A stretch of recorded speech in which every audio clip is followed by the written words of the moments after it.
Oh, hi everyone, and welcome to John Carter of Mars by TabletopHoard.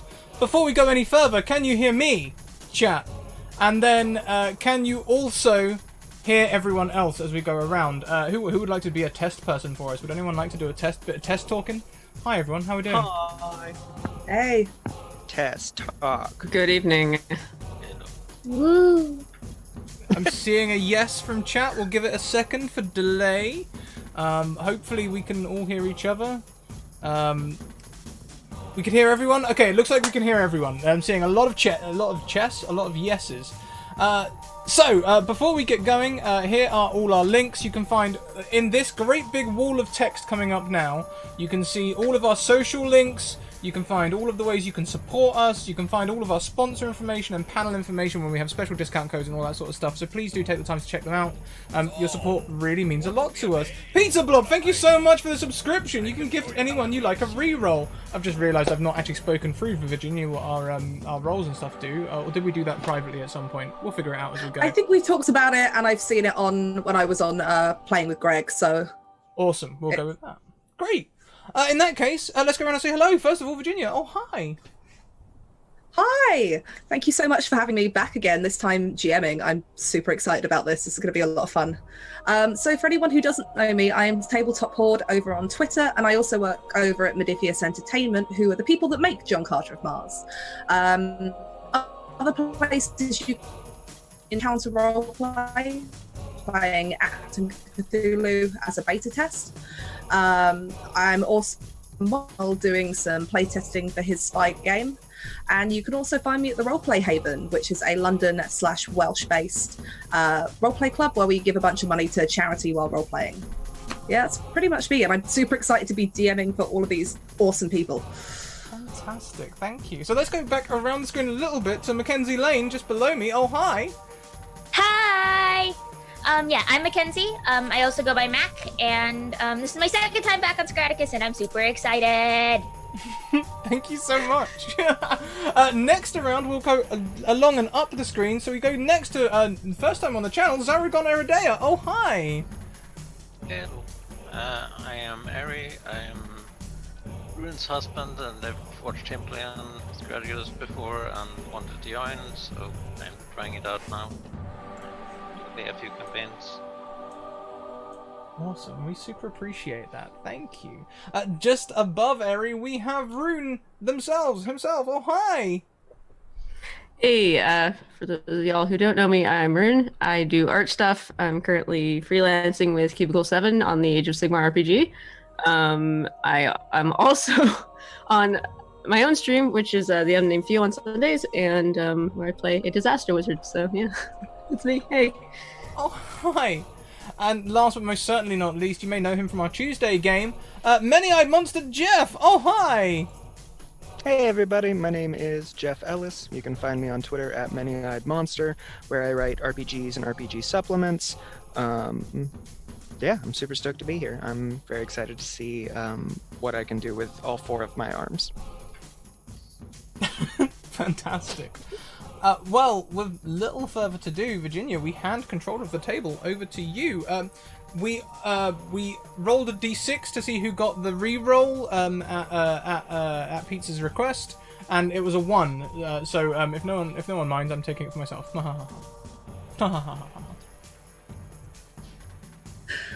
Okay. Hello, and again, thank you so much for all being here to play this awesome game, and hopefully you all have fun.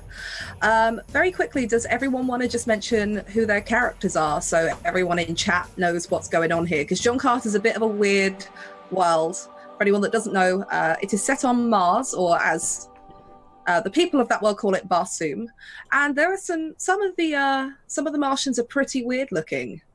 So if anyone wants to kind of describe their character, tell everyone who's watching kind of what they might look like. Sure. So I'm playing Tal Tom, and he is a large, roughly 10-foot tall green humanoid with 2 sets of arms and large tusks coming up from his bottom jaw. Bald with kind of smaller eyes, wearing mostly just traditional, like, Frazetta, just like one strap of leather, and that counts as clothing, with a big old rifle and a sword. Sure, why don't we go like the reverse way around? So why don't we go to Rune next? Oh boy. Did I think about this before I came here? Yes. I am a slightly unusually small red Martian, wearing an unusual amount of clothing. Just a long, nondescript, black robe. I have I think it's a rapier? Do I have a rapier? A short sword. It's engraved. Hanging off the, right side of my hip, and I'm oddly ubiquitous. Just kind of blends in. Other than the clothes. Awesome. Well, then next round we have Eri. Oh, hi. I am playing Sandtor. She is an onyx-skinned firstborn. She's sort of wearing black cloth wraps, one gold pauldron with hanging gold medals, and she has tight black braids on the top of her head and shaved sides. Cool. Mackenzie. Hi. So I'm going to be playing Solval, who is an Okar spy, but it's basically she has like highlighter yellow, like neon yellow skin. But she wears a little bit more clothes. She has kind of like a big like dark cloak that she kind of wears and has her hood up because she 100% does not have like different daggers just like underneath. There's no daggers. She's perfectly harmless. She's great. She's got hair kind of pulled back out of the way for when she's not throwing daggers. Okay, and that just... She's 100% an innocent, completely just normal person. She's fine. Of course. And that just leaves me. I'll be playing Keshal. Keshal is a duelist, a red Martian duelist. He strikes a fine figure, wearing essentially I suppose the Tarzan look is what he's rocking, with a little golden thing going on there. Sword at one hip, dagger at the other. He looks swordy. If that's a good description. Swordy. I mean, that's all everyone in like John Carter on Barsoom. Swords and daggers and fancy radium guns. Okay, so at the moment you are all together. A good traveling band that has helped each other out many times. As you are currently in the Athark camp, where you are allies. I believe somebody here is an ally with the Thark chieftain here. There we go. So, you all stand and watch as hulking green Martians are currently in battle training within the confines of this camp. You watch one of the huge figures, maybe 10 feet in height, swing a great sword down upon his opponent with the might of a two-handed swing, as the other two arms slash with daggers. The other takes the brunt of the blow and swiftly avoids it, locking swords. And you can just see their battle training. They're not trying to injure each other. They are just trying to outmatch each other. You've been staying here for the last few weeks, training, gathering supplies, and visiting that old ally of yours, the Thark chieftain known by the name of Jack Tar, who pledges his loyalty to the Jeddak of the Tharks, Tar's Tarkus. As you watch the warriors train, you begin to catch the surface thoughts of the nearby warriors because everyone on Barsoom is just a little bit kind of telepathic. As they converse about their latest hunts, the latest exploits. Suddenly you hear heavy footsteps rushing behind you, followed by dust trails left by the Calots, the strange kind of almost dog-like pets that the Green Martians keep as they rush alongside their masters. And you see a group of Thark scouts rushing towards the chieftain's tent. The warriors beside you stop their duel and also make their way in the same direction. Okay. And you are left standing there as the rest of this horde begin to follow suit towards the chieftain's tent. And the dog-like creature went with them, I'm guessing? Yeah. Just like leading them in. Okay, yeah. Then I follow suit. You follow suit. What is everyone else doing? Are you all following along as well, or did you want to stop and ask anyone what's going on? As a practiced duelist, Kashal will be watching the duel and not necessarily making or taking pointers, but it's caught his interest. Well, those warriors that were dueling have now stopped and are also making their way towards the chieftain's tent, following behind these scouts that have come rushing in. Oh, I'll follow them then. Yeah. Okay. Yeah. Cool. Is everybody else following, or is there anything somebody would like to do? I'll follow, yeah. Follow along? Cool. Follow along. They weren't pursued, were they? They weren't being followed. No, they've just come rushing back into the camp. They look like they would have been like a hunting party, sending scouts out to track for beasts, or even just going out to kind of trade or survey the area. As a padwar for the horde and a friend of Jacktar, would I have any insight as to what they had originally been sent out to scout for? Most likely hunting. Okay. There's not a lot going on in this area. So far you haven't seen evidence of other tribes like the Warhoon, who are also very savage Green Martians. Okay. Not quite as they didn't ally with some of the Red Martian nations, and so are still mostly at their own kind of personal war with them and the other Green Hordes as well. Okay.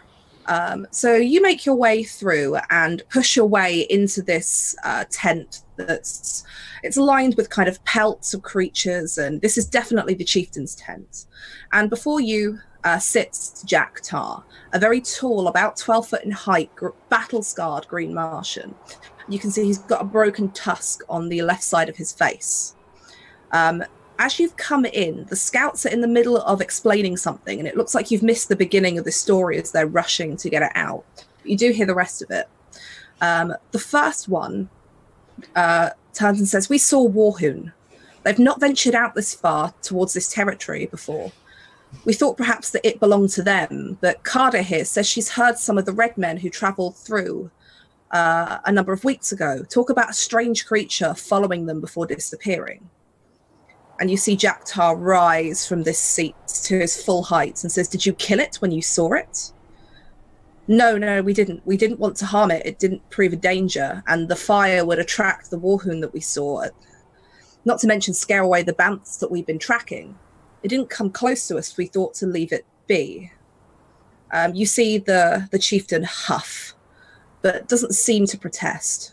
There was probably a day where any Thark warrior would have gladly spilled the blood of a Warhoon, as you would know yourself, Tal. Those days are past. He says, "If there's no danger, then take your leave. Send others to follow the Warhoon and see that they don't seek to endanger us or set up an ambush." It seems that is the chieftain's final word on the matter. The 4 scouts that are in here leave, talking about finding somebody to go out and investigate this, leaving you standing in the emptying tent with the chieftain. Tal sort of just walks through the crowd a little bit, very casually, not really, just very comfortable in this space, and approaches Jacktar, and he says, what was that?" He greets you in the traditional kind of Barcebian fashion by placing his hands on your shoulders. And he says, "We've had hunting parties and scouting parties. They keep talking of the strange creature they see out in the wastes. Nobody knows what it is. Also, the Warhoon have been slowly encroaching on their territory. We've been keeping an eye on them, but they seem to be closer as the weeks go by." The Warhoon are encroaching on this creature's territory? On the Thark territory, okay. Sorry. Yeah. Would I know... So Jacktar is obviously like a pretty old, established chieftain. was probably ruling the horde, or his part of the horde, before they became more peaceful. Absolutely, yeah. What would be of greater concern or interest to him, the Warhoon or this creature, this kind of like prize, like it sounds like very much like a trophy kill, essentially, to him? Probably the Warhoon at this point. The creature would be interesting to hunt if it is some sort of prize animal, and it would absolutely bring him a lot of honor and a lot of kind of renown among his people. But the Warhoon encroaching on the territory is worse, because the Warhoon very rarely take prisoners. They either enslave or they fight to kill. War is a sport for them. And they are massive rivals with the Thark Horde, and have been for thousands and thousands of years. That's probably more what he fears.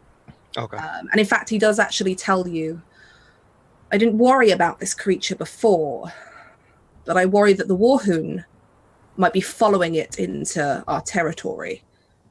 We don't know what it is, but if they're interested in it, it could either be powerful or dangerous. Tal takes both of Jaktar's shoulders and says, yeah, send me. I'll take a look. I'll see what this creature is, whether or not Warhoon are pressing it into our territory, and what they plan to do. If you wish to go out in place of the hunting party, you and your friends, as he acknowledges the rest of you standing there, have served me many times. You would best to go to speak to the scouts and go to speak to Dartala. He is in charge of the scouting parties that leave this camp. You will have to earn his respect before he will be happy to send you.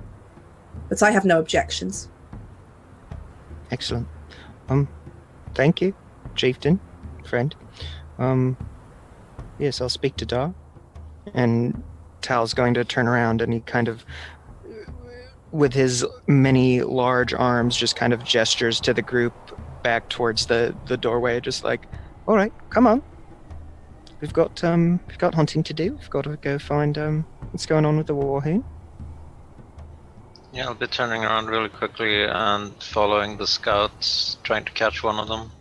Yeah, absolutely. And you make your way through the kind of the people that are now slowly dispersing, and you manage to catch up with the one that was referred to as, where is her name?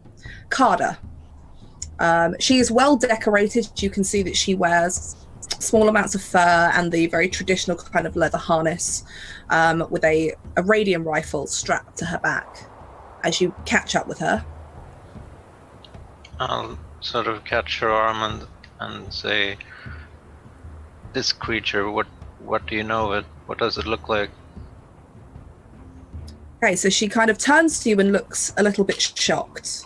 And it takes her a minute to recognize who you are. She says, I've only heard stories until today, but some of the Red Martian guides that travel between here and Helium, they spotted a strange creature. They said it was silvery. It followed them at a distance, never close enough for them to see. But they could hear it talking to them as they camped. That's all I know. That's all I heard from them until I saw things today. But... Very good. Can you lead me to your scouting master? Yes, of course.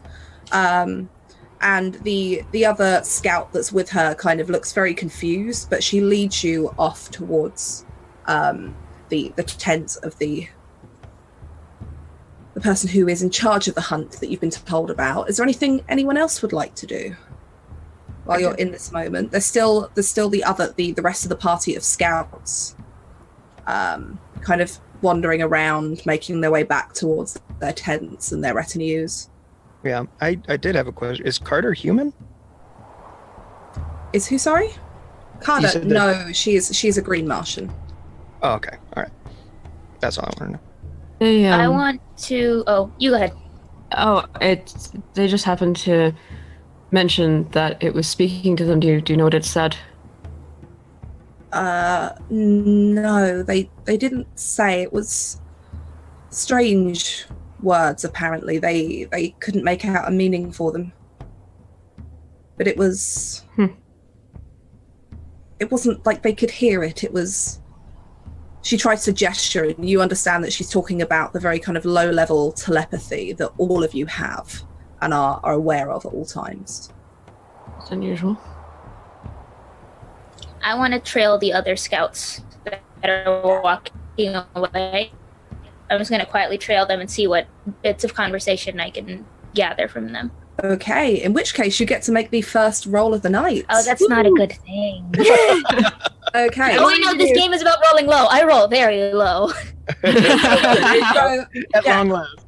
Quick note on the game: if anyone is familiar with 2D20, it is Modiphius's kind of home system, and it's really simple. It's a roll under system where you have to get under or equal to a target number by rolling 2D20. So in John Carter, we don't have any skills. Everything's really fluid and really narrative.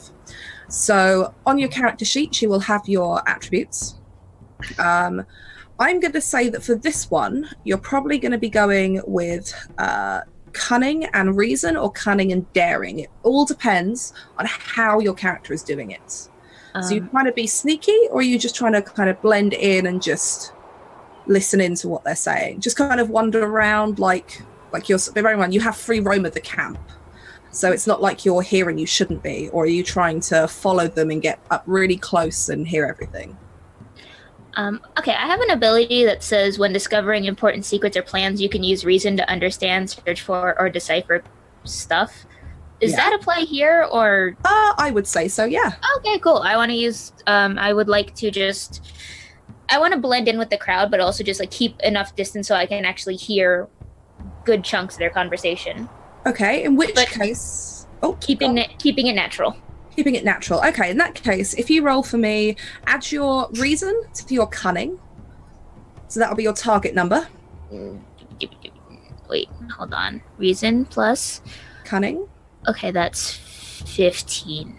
Cool. So then you can roll 2d20. If you want to buy some extra d20s, you can. That's normally done with momentum, but you can pay me in something called threat, which is my version of that. So I think I mentioned to you guys what momentum was before, but it's basically if you have any extra successes, it means that you can spend it to do cool stuff. So I'm gonna do a raw roll. Yeah, cool. So you roll 2d20. It's a difficulty 1, so only one of your dice has to hit your target number or under. Both hit. Both hit. Okay, that lowest dice, out of the 2 attributes that you used, the lowest one, if one of those dice is under the lowest attribute you used, that's an extra success, basically. 3 is below both. 3 is below both, so that's 3 successes. So you do achieve what you need to do, but you also get 2 points of momentum for yourself. Oh boy, I have to write this down. Which means find a pen. should be a little box on your character sheets for typing that in, so you can keep track of it. We can't edit our character sheets. Nope. Oh, I do apologize. I can play with the settings on this as we go. I'll just take 2 momentum. I'll just keep that up. So you can save that for now, and you can decide when you want to use it. And you guys have got a list of the momentum spends in the little cheat sheet that you've got. So yeah, you do overhear the conversation, and you expertly manage to just wander around. You occasionally kind of greet some people, but always keeping just far enough behind. You overhear one of them, Sokta, who is talking about how all they wanted to do was go out and hunt some bamfs, which are kind of large, 6-legged lion-like creatures. That's what they were out tracking them, and it was then that they spotted the Warhoon setting up an ambush. And they caught sight of this strange creature in the distance. they got away without being spotted by the sounds of it. But they thought that the sight of the creature was weird. It's obviously the first time they'd ever seen it, and there's lots thrown around about how it doesn't walk like anything they've seen. They describe it as being silvered. Now, if you want to, with that momentum, you can spend a point of it to ask me a question about that, and I have to answer you truthfully, or you can save it for later on if you want to do something else with it later. I think I'm just gonna save it for now. Save it for now. Okay, so there's nothing else you want to know about anything else? I can't think of a question off the top of my head, so I'm just gonna save it. Not a problem. Or you can just spend a point and I can tell you some extra stuff. The momentum essentially is you doing things even better than you did before when you spend it. Mm-hmm. Okay, then in that case, I'll spend one just to learn a little bit more. You not only manage to follow them through the crowd, but you get to the point where you follow them back to their tent and manage to position yourself around the side so that you can hear through about what's being spoken about. They're going on about how they can't believe it's never been seen before. Maybe it was something to do with the dust storm that passed through the area. They describe it as having silvered skin stretched over thin, plate-like appendages. Its feet move without taking them off the ground. And it seems to have a thin, tall neck with a stubby head, and they've never seen anything like it before, but they dare not tell that to the chieftain unless he thinks badly of them. In case he doesn't believe what they're going to say. I think the chief... Sorry, I have to write this down. No, that's all right. And after that, they go on to discuss how they failed to track the Bants after they had to basically make a getaway before being spotted by the Warhoon who was setting up the ambush. Okie doke.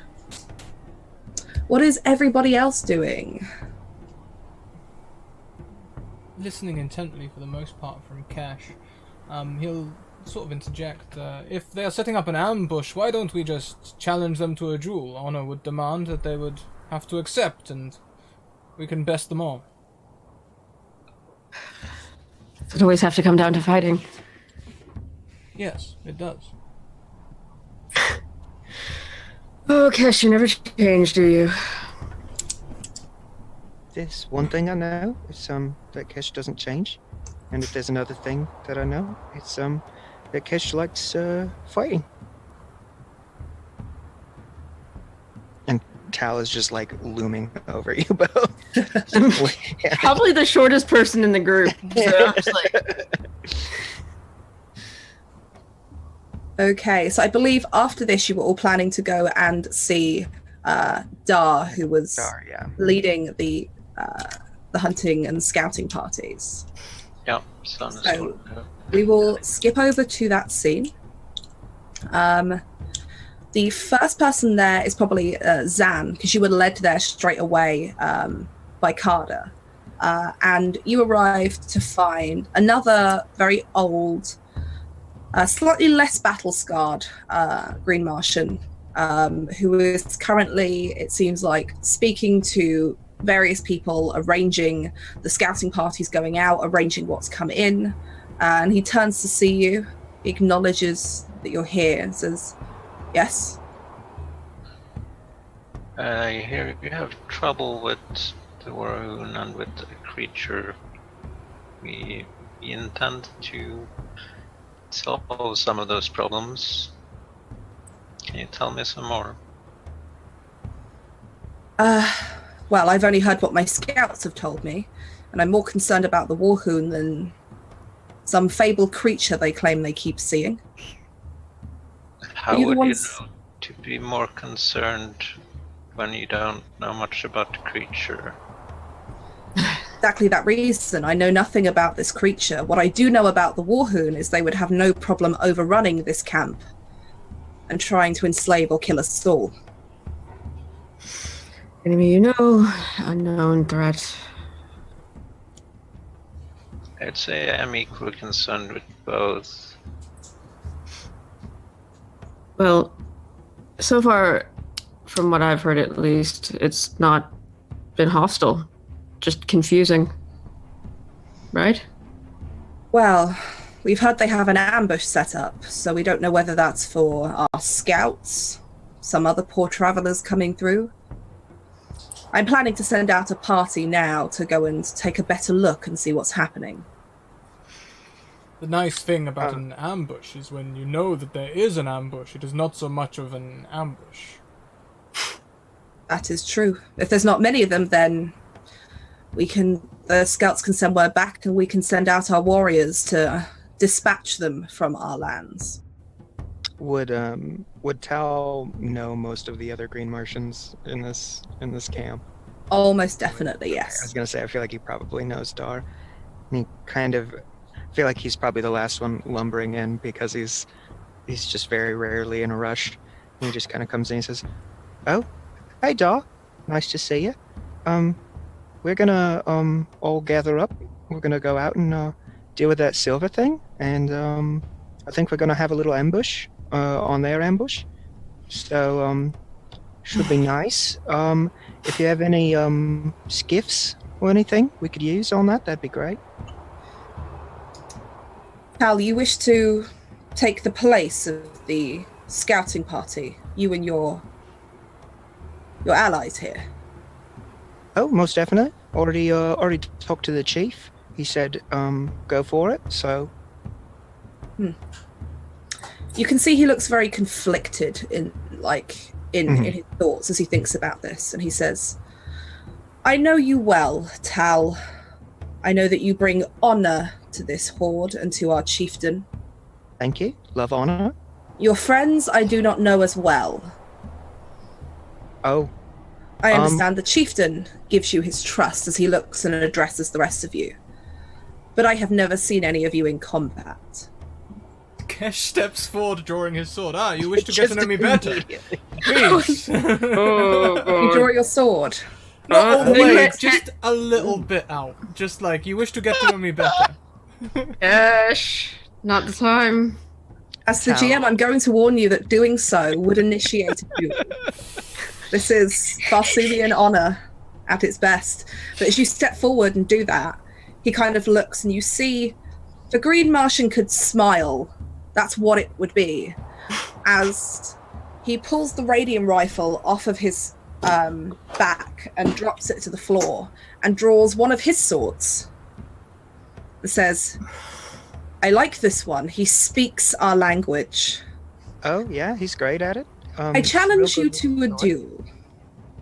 Oh. The first blood, no death here.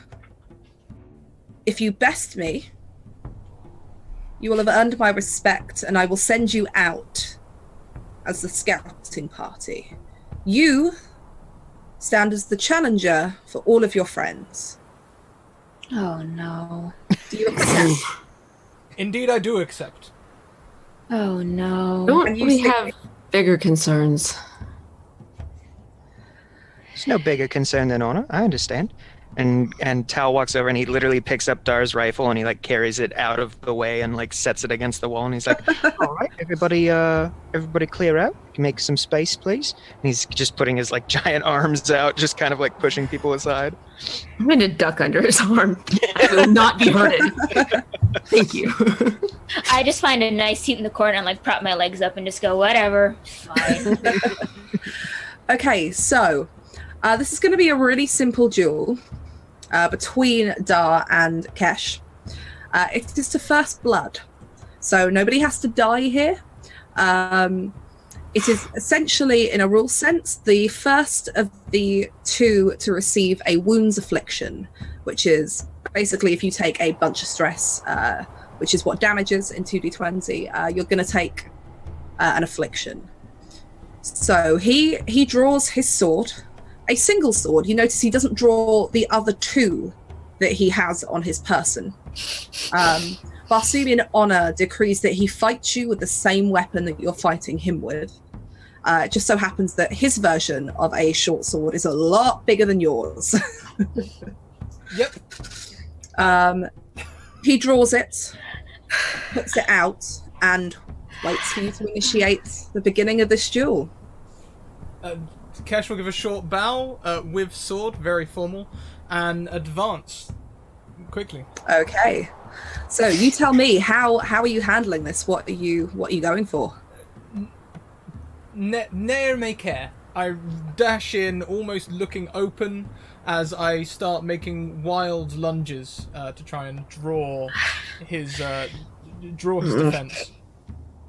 Okay, so combat in John Carter, as you know, Scrat, all works on opposed rolls. So the attacker rolls to try and hit, and the other person tries to defend. So I'm going to say, because you are going at this with passion, and you're rushing forward, if you want to use cunning and passion instead of cunning and daring to make your attack, you can. I am a where is it? Somewhere in here. I think you'll probably have defend, a talent defend. that means you'll get to do some extra fun stuff. So I will use cunning and daring. Actually, cunning and daring is better for me. Being Okay. a 6 and an 8. Go on. Did you want to buy any dice? I know you don't have any momentum just yet, but you can pay me in threat. I will. So buying dice increases your chance of success. This is a difficulty 1 test, but more dice might generate you some momentum as well. I will hold off from giving you too much threat too early. Okay. Suddenly I know how my Conan players feel. It sounds worse though when it's called Doom, I think, you know. So Oh, that is really good. I believe you Nice. have 4 successes. Yeah, they're both lower than That my is 6. okay. He's gonna try and defend.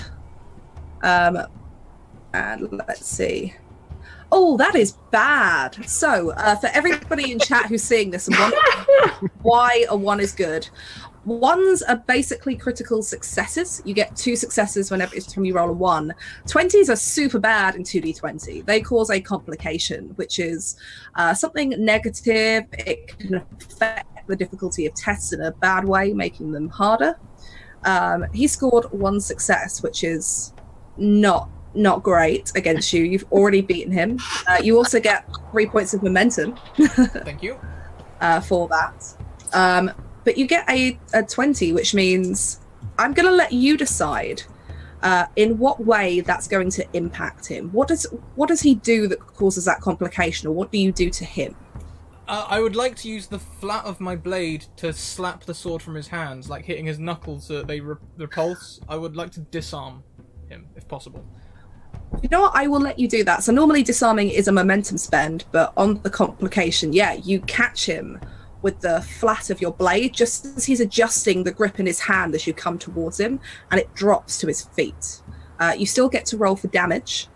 So in John Carter, for everybody listening at chat, we have challenge dice, which are basically d6s, but we also have some funky symbols. But 1s and 2s are 1 and 2, 3 and 4 are nothing, and 5 and 6 is a 1 and an effect, which means something cool can happen. So if you want to roll enough d6s for your weapon damage. So my weapon damage is 2, so that would be 2d6s, correct? 2d6s, yeah. You just got to see which number the dice rolls. Could I use momentum to add an extra damage dice? You absolutely can. So reducing my momentum to 2. Yeah.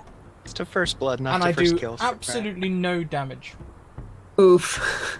Oh, No, I have a you reroll. don't. Though. I might actually use my reroll this early in the game. Use them while we got them. I'm using that reroll I got One of earlier. your luck points for your reroll, yeah? I got donated a reroll earlier.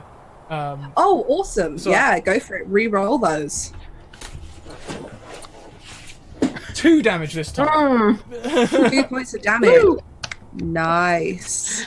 So he takes 2 points of stress as you hit him with the flat of the blade and then turn it on him. And he's not angry, but he almost smiles. Like, this is interesting to him. You're showing much more ferocity than he thought you would. And now you've closed in with him. He's going to try and do the same for you. So I'm going to roll 2d20. You get to defend. It's up to you what you defend with, so you can pick 2 of your attributes. Generally, you're going to want to use one of daring or cunning, but you can use the other 2. I would probably use daring. Thank you very much, Rock, who provides me another re-roll. Thank you very much. Don't forget, though, there's a whole table of players. Please donate everyone things. I promise they'll use them. Real quick, I do just want to remind Virginia that he is disarmed. I'm so sorry, that is true. In which case, he is going to use his free action to grab his sword. And I'm going to say that his attack is going to be difficulty 2 instead of difficulty 1, because he's got to try and hit you coming up with this very heavy, unwieldy sword. So if I roll 2d20, and he's going to use his cunning and his might. He's a big old brutish green Martian. And whilst Kesh may seem brash and carefree, he's actually a very sensitive defender. That is one of his talents. So he can use empathy to defend against an attack by an opponent that they can clearly see, and since we're in a duel. Absolutely. So I'll use daring and empathy, which is an 8 and a 7. 8 and a 7. So you succeed and he fails. He goes to bring the sword down and you're just too quick, and it just straight into the dusty, sandy floor. You will also gain some momentum out of that as well. So that was 2 successes. Is it lower than both of them together added? No, just individual dice. So those two added. Yeah. I see. So like my daring is an 8, my empathy's a 7, so it'd be a 15. Yeah. So both of those are lower than 15. Neither of them are lower than 7. So yes, 2 successes. Yeah, so you get a point of momentum from that as well, as he completely misses. And you guys are watching this on the sidelines. Is there anything anyone who is watching would like to do? Because if anyone has got momentum or wants to pay threat, you can do things like create obstacles or create opportunity. You won't be able to interfere with the duel, but you could try and cheer Kesh on. That might make things a little easier for him, or... Tal is definitely clapping with all 4 hands, just... Right on. Go, Kesh! Soul is golf clapping from the corner. Can I try to distract the other guy with the charm? Okay, describe to me how you want to try and distract him. Are you doing it really obviously? Or are you... I'm just gonna try to catch his eye and say, "Come now, this is really necessary. You know who I am." Okay, make me a... So you're trying to intimidate him into it, or just kind of see if you can put an end to the duel? Well, I'm trying to charm him. I have something like that on my sheet. Okay, is it one of your talents? Let me have a look. I don't know if... I've heard of you, I'm not impressed. Okay, so you get to roll 3d20s, essentially, when you do this. So I would say you can roll for cunning and passion for this test. You're trying to, distract him and convince him not to carry on with the duel. Okay, 3d20. 3d20, yeah. And how many of those are under that target number if you add your cunning and your passion together? My cunning and passion together is 12. 12. So I'm so sorry. I think Roll20 has just kicked me from the game. Curse you, Roll20. Curse you. Okay, so all of those are successes. So this would have been difficulty 2. So you gain a point of momentum. Okay. But I think your talent does say that you have to spend the first 1 to 2 points gained on that test to learn information about the character. So is there something you would like to learn about him? Um, I don't know. Is there anything we need to know about him? So it could even be to do with the duel. It could be how likely is he to stop dueling, or what is his aim behind it. So it's kind of you figuring out what this person is about and how to charm them. Right. Yeah. I'll I guess try to gauge how likely he is to stop the duel. You figure that he'd probably be very reluctant to stop the duel. In terms of how Martian honor works generally, is that once you're challenged, you are challenged, and if you accept, then you follow that through. Also, Kesh is the one that essentially initiated the duel in the first place. But you reason that he might already be impressed enough if he can be persuaded that perhaps honor would demand him not to cause injury, or that Kesh has already proven himself. He might be willing to stop the duel. But he does for a moment take his eyes off of Kesh and look over at you. Would anybody like to do anything else before Kesh's next turn? I can try, I guess. Okay, what do you want to do?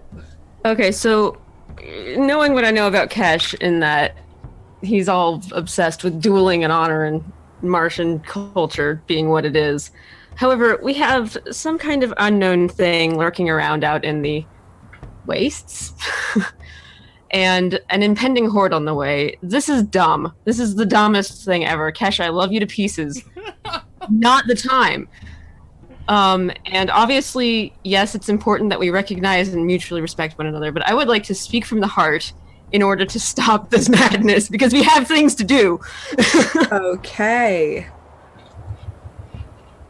So yeah, me being all envoy and stuff, I would attempt to make them knock it the heck off. I don't know how to do this.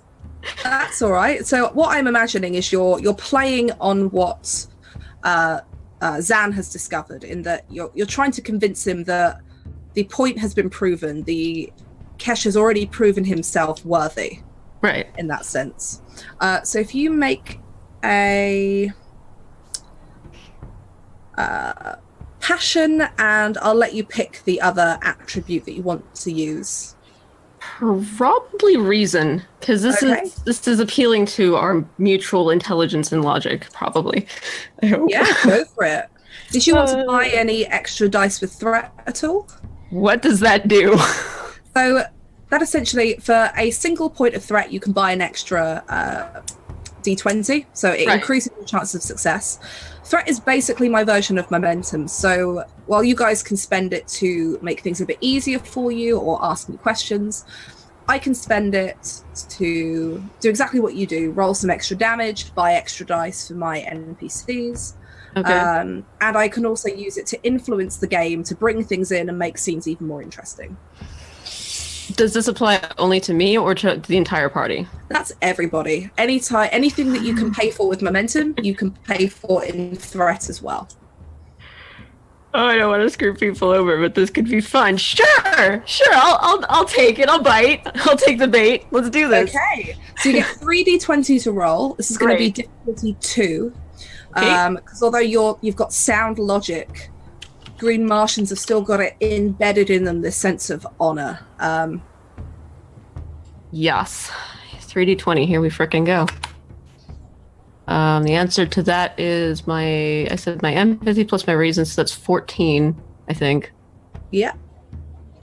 Or was it passion plus reason? It was empathy. No, I'm sorry, that's 12. I can't add for garbage, I'm sorry. All right. That's amazing. Passion and reason. Passion and reason. So that is in fact 14. So that's 2 successes. Awesome. So you hit the difficulty there. You don't get any momentum, but as he's looked over at Zan, you step forward and you make your case to him, and he takes a moment, looks at you, looks over at Zan. I suppose you are right. now is not the time. You have proven your honor, Kesh, and your fight. Tal, you have good allies here. Strong allies. They will bring honor to this horde.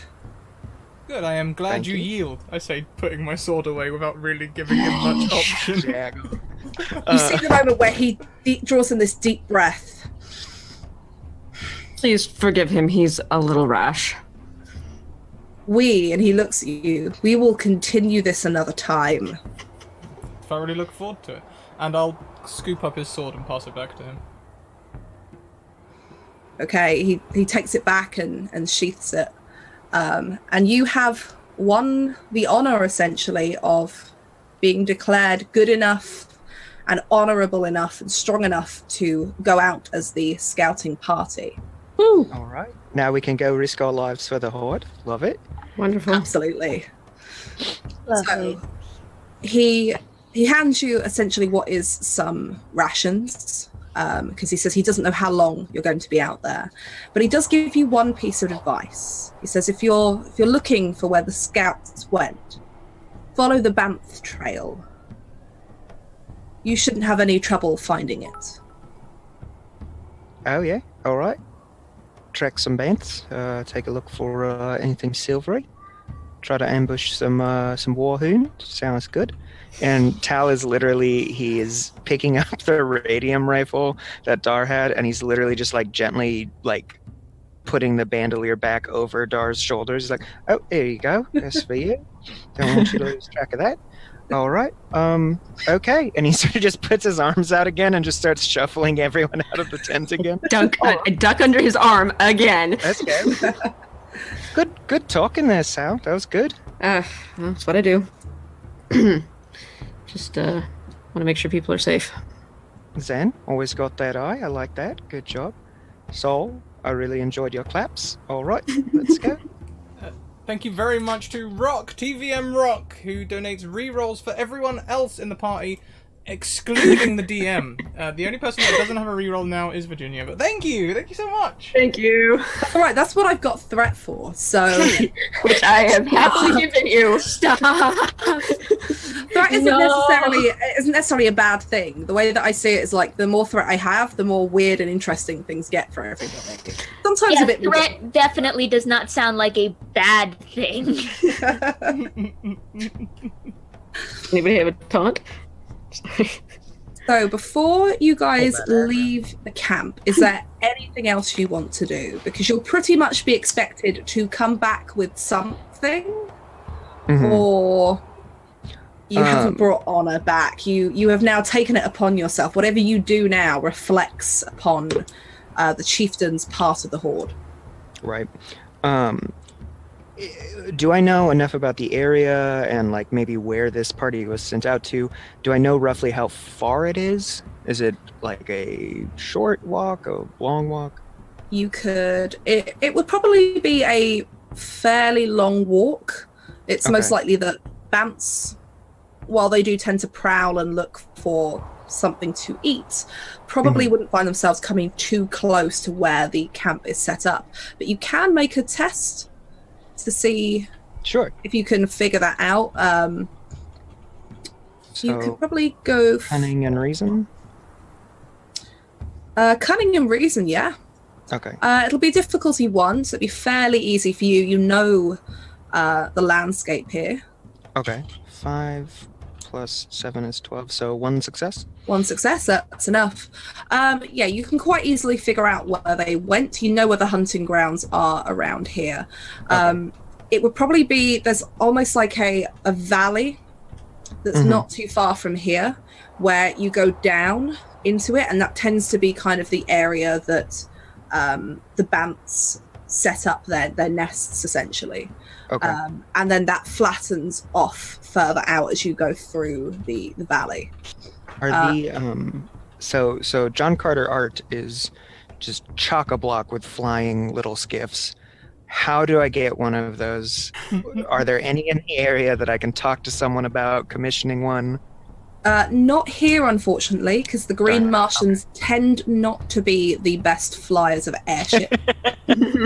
Actually, that tends to fall to Red Martians, who have got large airship navies, but also the Firstborn. So someone like Zan, if you could get hold of an airship somewhere, would probably be great at flying it. The Firstborn are brilliant captains and shipmates, but right now, probably not at the moment. Okay. You never know what you might come across, or who you might come across, though, later on down the line. Right.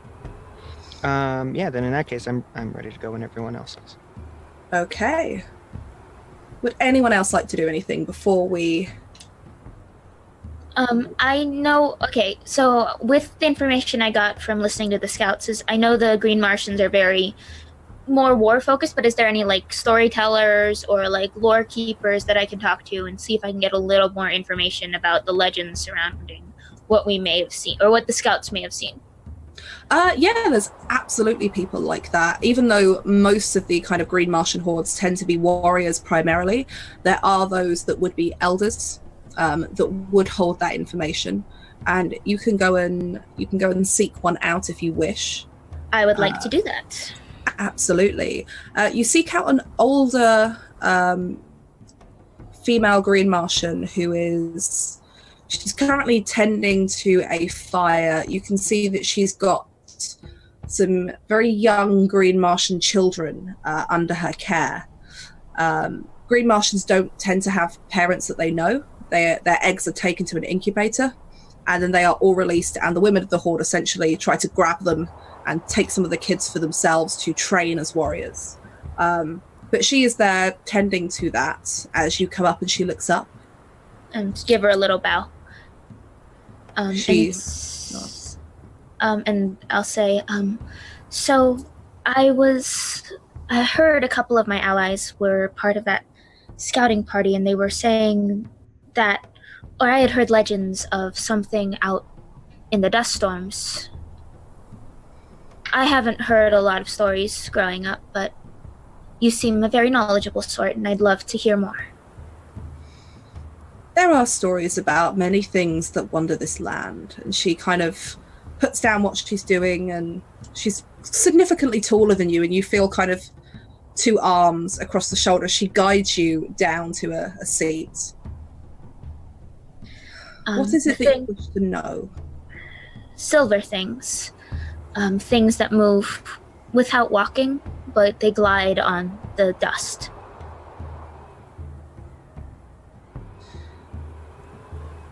The only creature I've heard on that does such a thing is the one that they say they have been spotting recently. Do you believe them? There are many strange things. Perhaps that dust storm just uncovered some more of what's hidden out there. Do you have a name for that creature? Is there any legends that I could perhaps trace? Not of that creature, but there are legends of things, of creatures not of this planet. Perhaps one or two of those legends are true, but I wouldn't put too much faith in that.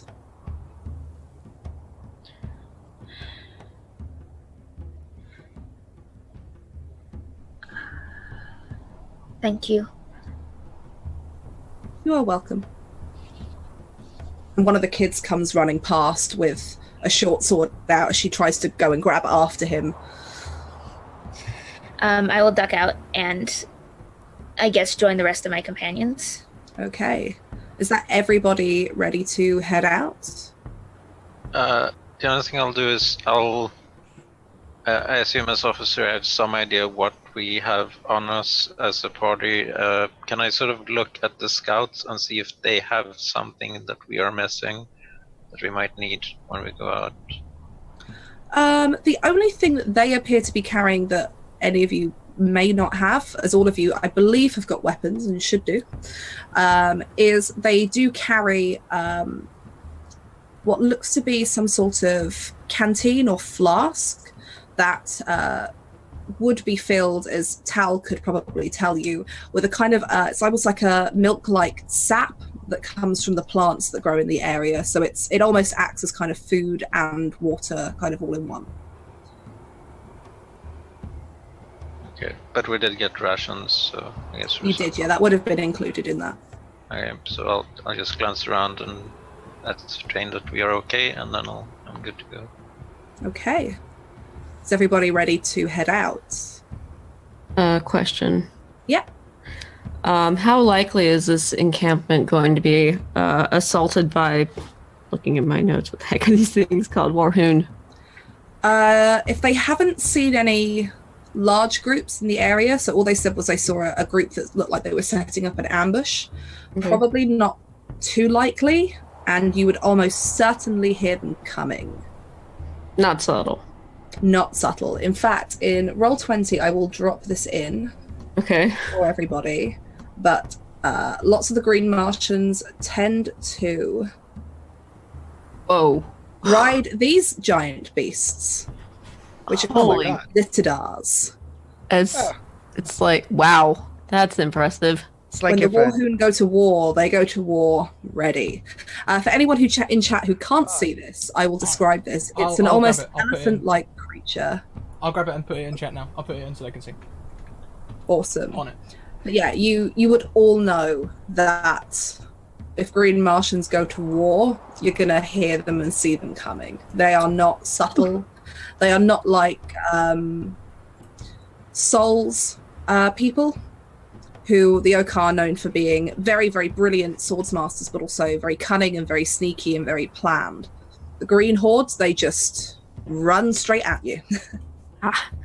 And there's no negotiating with these people. I take it. No. Okay. Not unless you have something they want. That's good to know. Okay. If there was an attack imminent, I was gonna briefly encourage some of the people remaining here. But if things seem cool, I'm out. Okay. So we're going to switch over into the next scene. At the end of each scene, everybody loses a point of momentum. Okay. So it's a good note that if you have momentum, make sure to spend it, because it doesn't last forever. There's only so much of that you can carry through as time passes. So we shall skip ahead to you out in the wastes of Barsoom, following your way down towards this kind of valley where you know the scouts would have gone through. You were told to follow the Banff Trail, and that's what you will be attempting to do, to try and find where they would have ended up, because you need to follow their path. Barsoom has got many, many miles of just open wastes, arid landscape, and these deep valleys that would have once been the ocean floor. So what I would like you guys to do is I need you to roll to try and track this Banff Trail. Okay. So what I will say is that one person is going to lead this, so they're going to take charge of that, and everybody else can assist. So that basically means that if anybody assisting gets a success on their roll, that all gets added to the leader's successes for the total. Cool. So I will definitely take point. I get a bonus d20 when tracking, stalking, or fighting wild beasts. So I figure we're tracking the Banths specifically. Yeah. Cool. And if anybody would like to assist, and you have a way that you are assisting, and then you can do that also. Does it need sorry, I'm coming from 5e, does that need a skill, or do I just need to explain how I'm helping? So if you have a way that you're helping, you then make your own test, essentially, but you only roll 1d20, and if you succeed, that gets added to the overall test. Okay. So if you tell me how it is that you're helping Tal out with this, I will tell you what you need to roll. Okay, I'm gonna need a second. That's all right. I want to try to help out by skirting out to the side and just keeping an eye out to the side, whereas he's following the tracks, I assume. Okay. In which case, if you are doing that, then if you could make me a cunning and daring roll, as you're kind of taking point, keeping a lookout, making sure that nothing is missed off of the main trail. 1d20. And you just roll 1d20 for that one, yeah? Nice. Oh, that's really good. So that will I'd be... Oh, Never- go on. No, it's fine. Finish. So if that 2 is under the lowest of the attributes that you use, that'll be 2 successes, as long as Tal scores a success on his. Cool. Do you have anything to add, Mac? I wanted to map the information I got from listening in on the scouts and what they had seen, and Yeah. map that with the surroundings, and also map what I had learned about the environment that the silvered creature was in, and sort of map that and try and mesh the information with what I'm seeing currently, so I can keep an eye out for the silver creature, but also sort of keep us on the track that the scouts were following. Absolutely. In which case, if you make a cunning and reason test for me and just roll 1d20. Okay.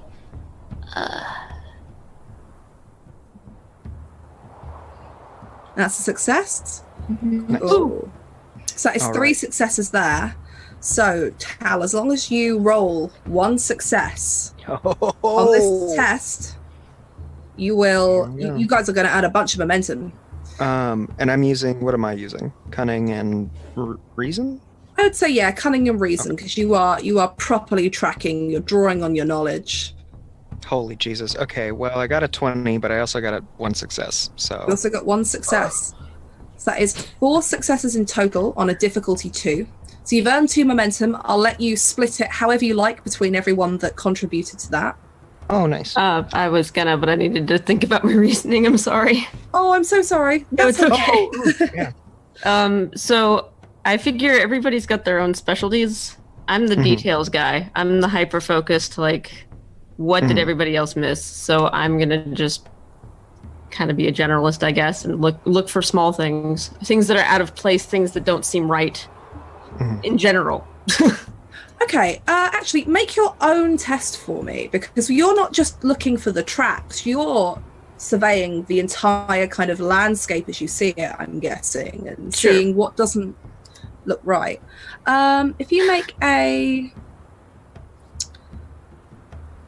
reason and cunning or reason daring test, I'll leave it up to you to decide. I'm gonna go with reason and daring, because why not? So that's a 13. So hold on a second.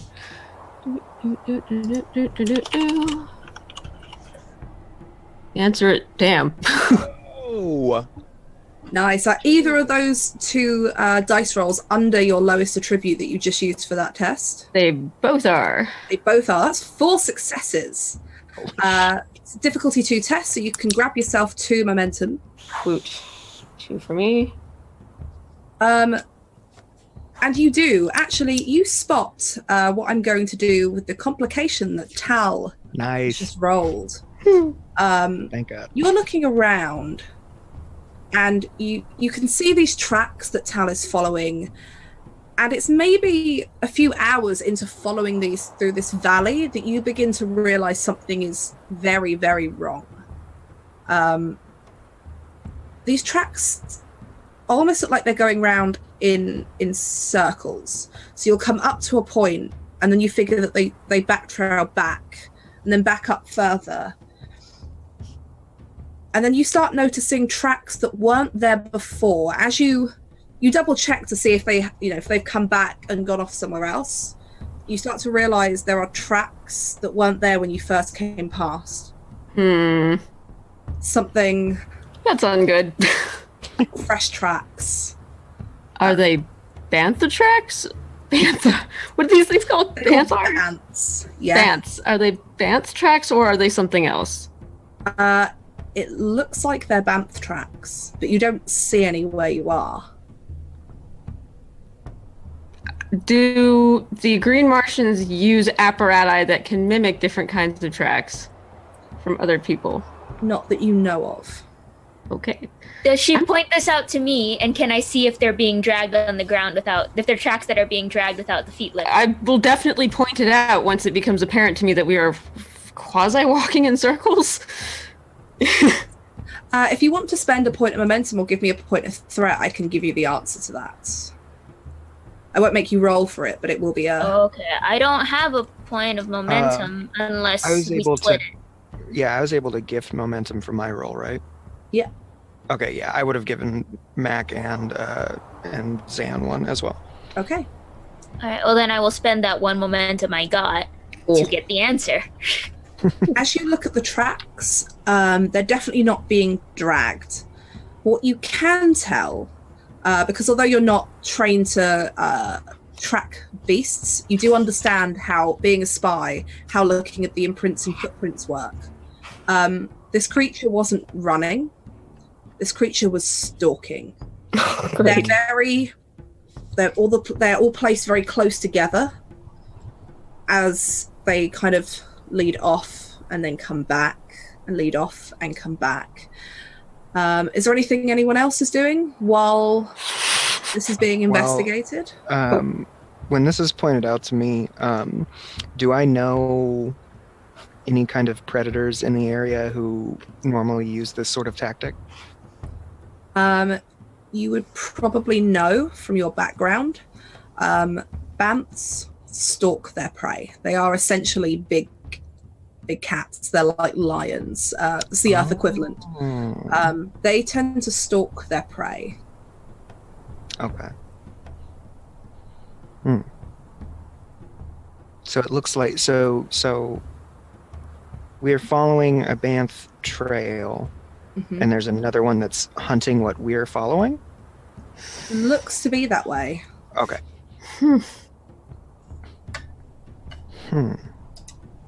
Do you know what's bigger than bants that like to kill bants?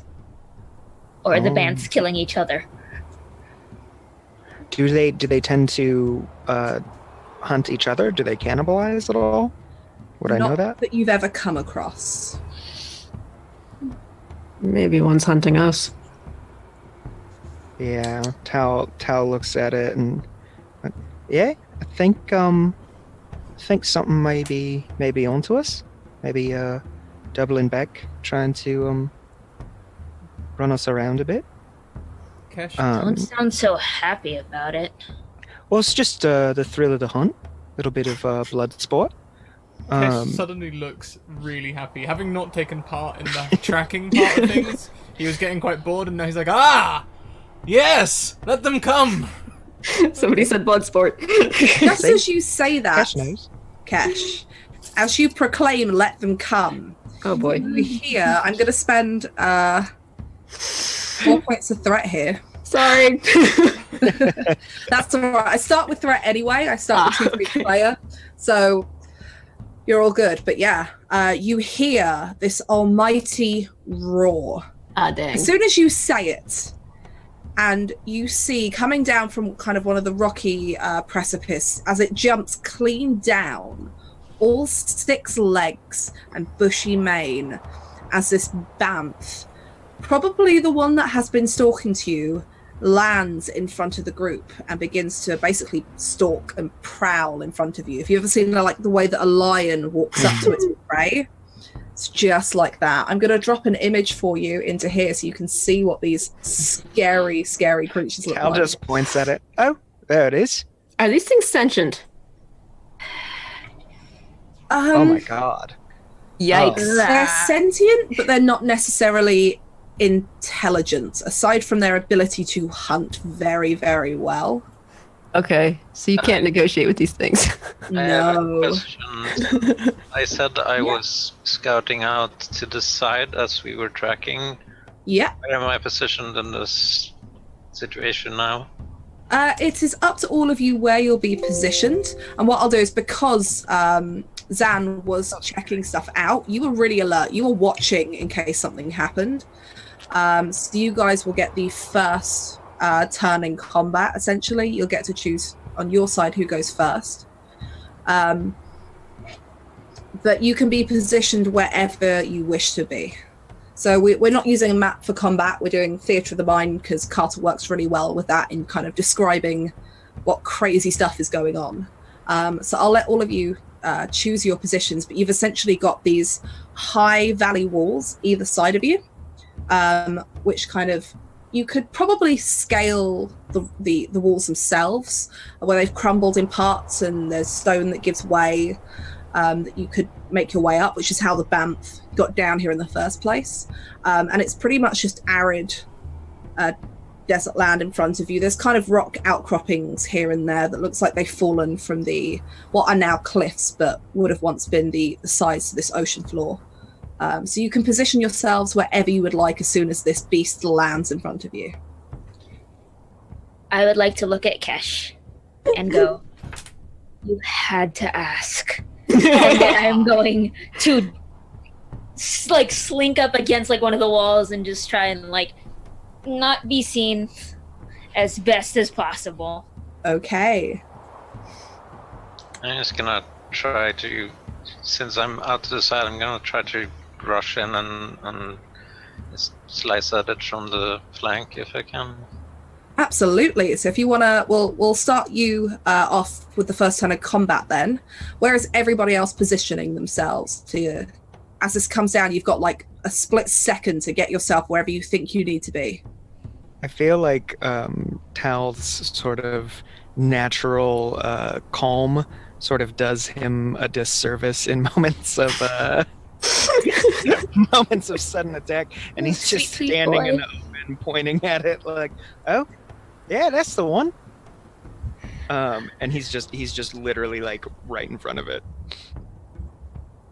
Okay. How about everybody else? Where is Sal positioning? Okay, we're in a valley, unstable cliff walls. Is there any kind of, within eyesight, is there a rock, a giant-ass rock that looks like I could shove it down on top of one of these things? Or onto possibly. You probably wouldn't be able to get to it immediately now, but you could spend some turn in combat getting up there and trying to... Yeah, I'm going to get into the high ground as fast as possible because I am squishy. Okay, I will say then that you manage in that second to just dash over to a bit of that crumbled valley wall where in your turn you could then start to climb. Okay. Do the same. And Kesh would position himself near to Sol, seeing that they are clearly afraid, and I'll reassure them and say, "Don't worry, I'll look after you." I'm not afraid. I just don't want to be in main combat. pulling a leaf out of the rogue book and just not going in open combat. No, the fighter just standing right next to the rogue trying to hide, and it's like, oh, I got there you are. Okay, so that's where everybody is, and Zan, we will start off with you as you go charging at it, you said? Yes, I'll charge in and use my sword to try to slice at it. Absolutely. So this is going to be a cunning plus daring. And it's going to be difficulty 1 because you are coming at it from the flank and you're running at it. It's not expecting you to be there. Okay, 2d20. Yeah.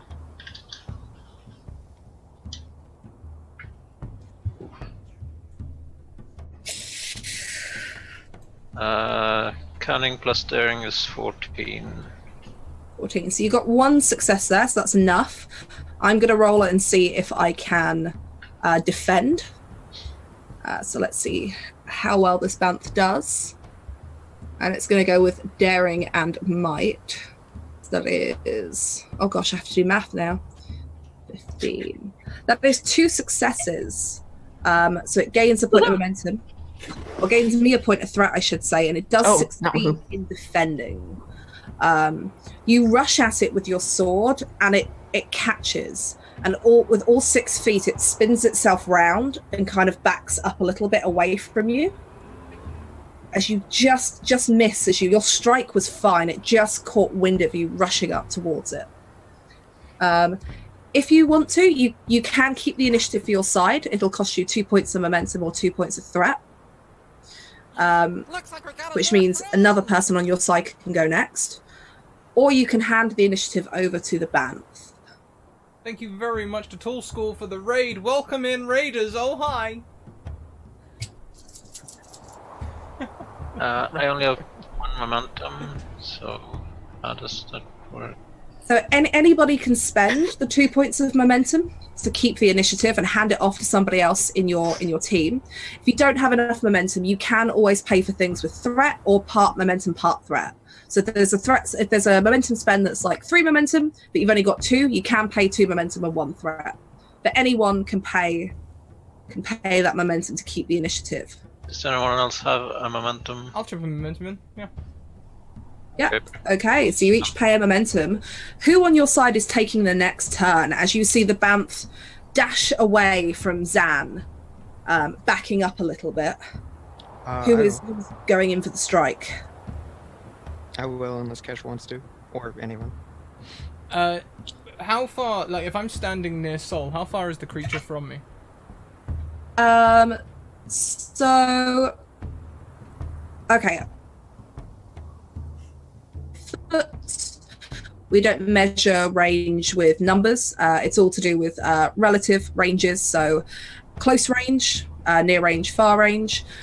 When I do this in my head, I don't make anyone else worry about ranges, but I would say you'd probably have to use a movement action to get to it. It's a little further out from you. Oh, yeah, as it's kind of skittered around, moved, but you can get to it. Can I try and goad it closer? I want to bring it closer to Sol. Yeah, okay.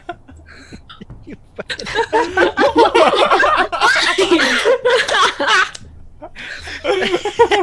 a terrible person! Okay, so goading it closer will use up your conflict action, which is essentially the action that you use to make a test, so an attack. So you won't be able to attack it in this turn. That's fine. But you can goad it closer. Okay. You tell me, which attributes are you using to goad it closer? What are you doing? I guess I'm just roaring at it, you know? Trying to use a language that it understands, so like I'm just sitting there going, ah! So I guess Who's gonna die? daring and might? Sure, go for it. So that's 8 and 5, 13. 1 success. 1 success.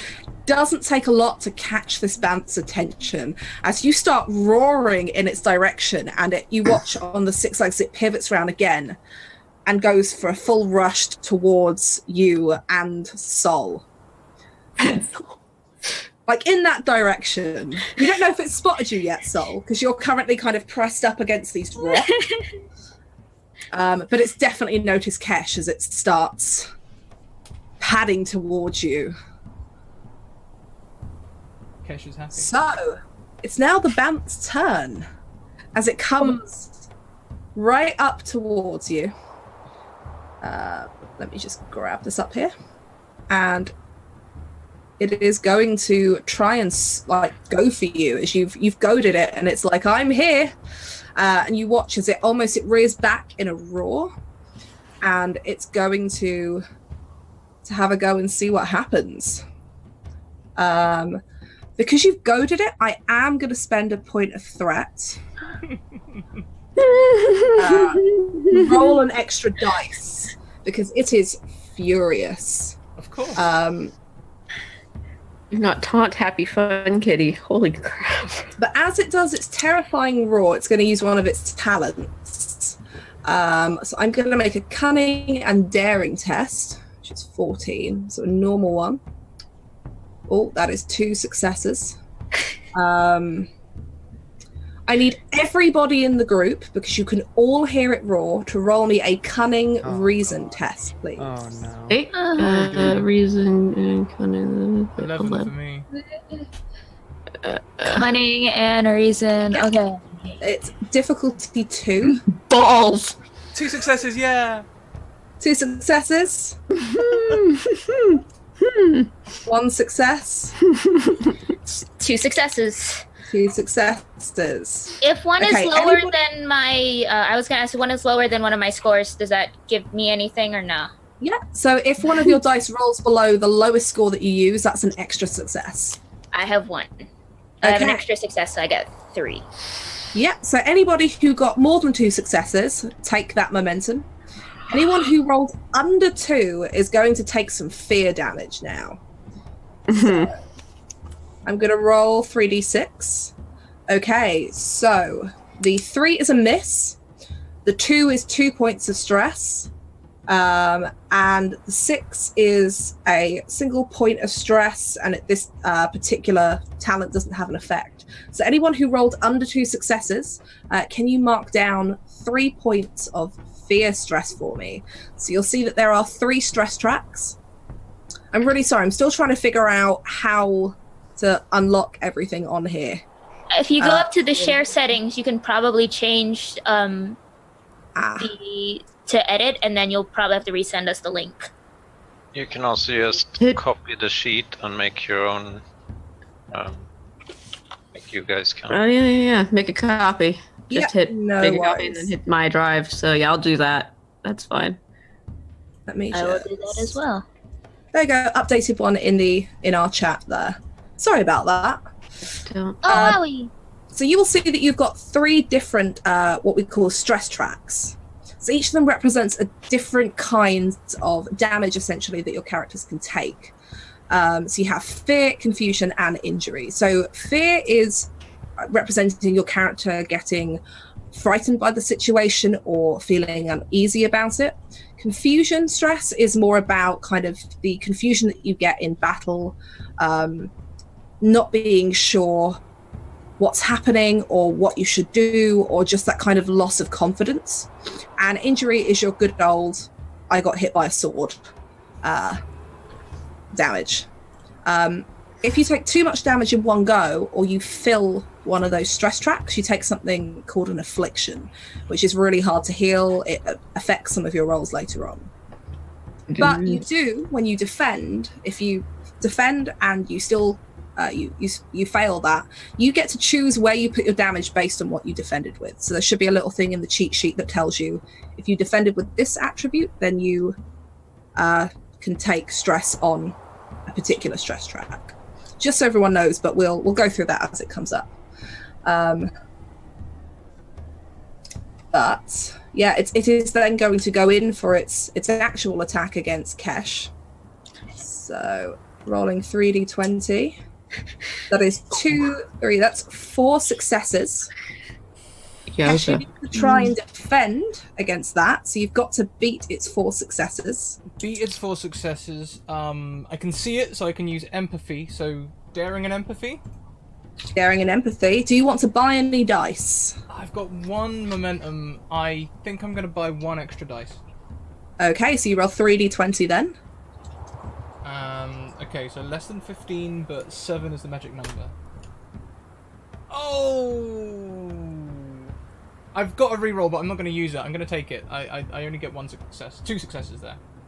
2 successes, so it's not quite enough. Let's see. Oh, it's going to do... It's not too much damage. It's there, though. It's 2 points of stress. I don't think... Oh, it does. It has the sharp quality. So you take 2 points of stress, plus 1 extra point of stress to your injury stress track. Oof. As it comes up and it swipes at you, and it just catches you as you try to get out of the way. Mm-hmm. So the bat has taken its turn, so it's back to all of you now to take the rest of your turns, and goes once in combat. I am doing this. I want to shoot this thing with my Thark rifle. Absolutely. So it's now got its back to you as it's paying more attention to Kesh, who's goading it over towards him. Oh yeah. All right, so /R. Double check my talents real quick, see if I have anything applicable. Attacking with a melee weapon or rifle, minimum thing. So I get extra momentum. Attack with a firearm, you may always use reason. I inflict an additional 1d6 on a successful attack. Oh, but it's already in the damage of the rifle. Yeah. Okay, cool. All right, So slash R2D20 for, what is it, reason and cunning? Or reason and daring? So it'd be reason and cunning for the ranged attack. Cool. So cunning plus reason is 12. So 1 success. 1 success. I'm still going to roll to defend. It's not so much it trying to actively defend, but it's to see if, as it's moving, as it takes that attack against Kesh, if that throws your shot off at all. But I will say it's difficulty 2 for it, though, because it's got its back to you. It's not actively trying to defend. Right. That is 1 success, but as you are the player characters, you will take that. Otherwise, I have to pay some threat, and I'm pretty low on that right now, so I'm going to let you have that shot. And then my rifle has a fearsome quality. What does that mean? It does. So if you roll an effect, which on normal D6 is a 5 or a 6, it does an extra point of stress, so the fear stress track for the bounce. Okay, cool. All right, so I'm going to roll my 3d6. So a 2 and a 5. 2 and a 5. So the 3 is nothing, that's a 0. The 2 is 2 points of stress, and the 5 will be another 2 points of stress with your quality, which is 4 points of stress to that bounce. Ouch. Pardon, sorry? Oh, no, I just said nice. Yeah. You take the shot off, and you hear the sound of the radium rifle kind of echoing within the valley. As it swipes for Kesh, it moves right into the crosshairs, and you take the shot. Nice.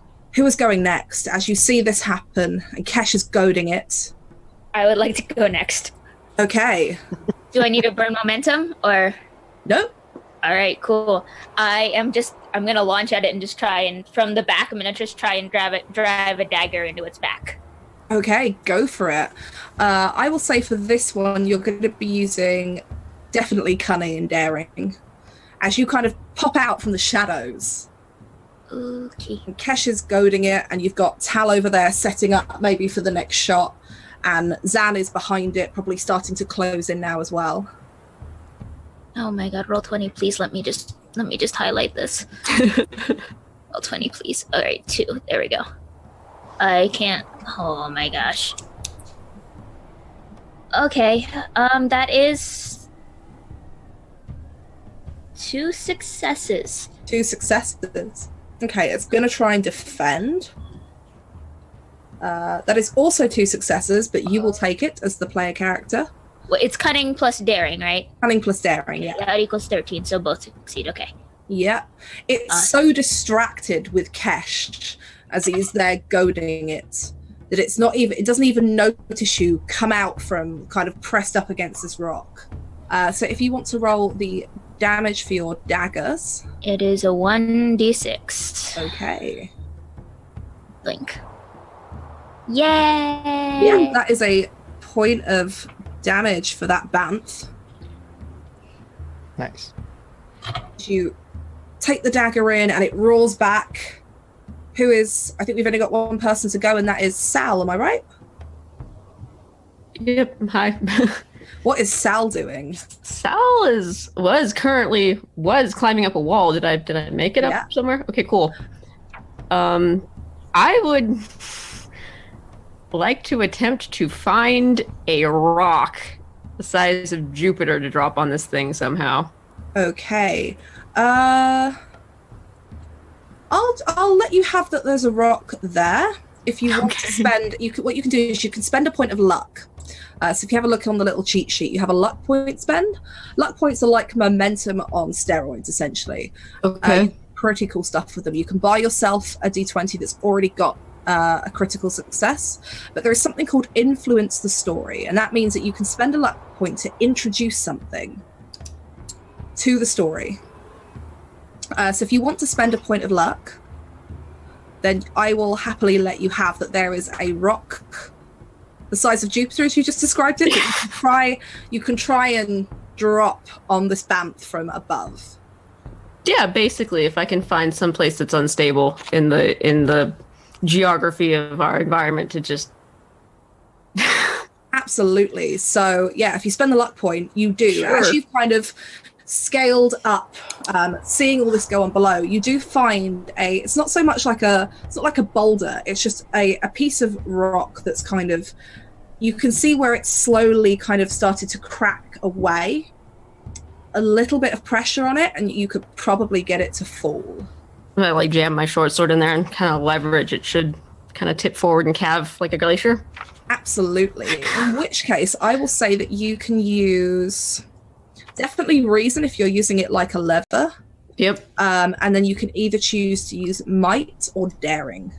I'm gonna go with daring because I am scared. You jam the short sword in there. Yeah. All right. So I'm gonna say this is difficulty 3 because you're not just trying to leverage it out. You want to make sure it doesn't land on Kesh and Soul below. right. Hopefully, I don't kill you guys. Okay. So, how many? I just have 2 dice, right? Start with 2 dice, and every dice that you want to buy after that, up to a maximum of 3 extra, is just 1 point of momentum or threat. Okay. I have 2 momentum remaining, I think.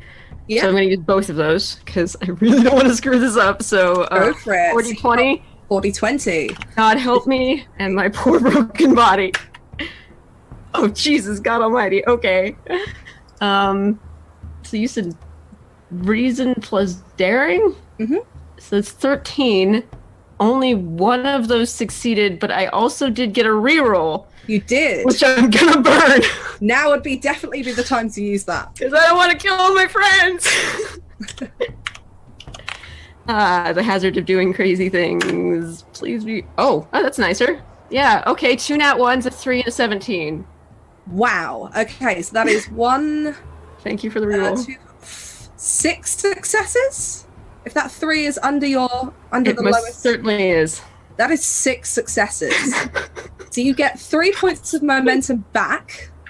Cool. And you absolutely manage it. I'm going to let you describe how this happens as you get the short sword in and you leverage it. Okay. What does Sal see as she watches her work in action?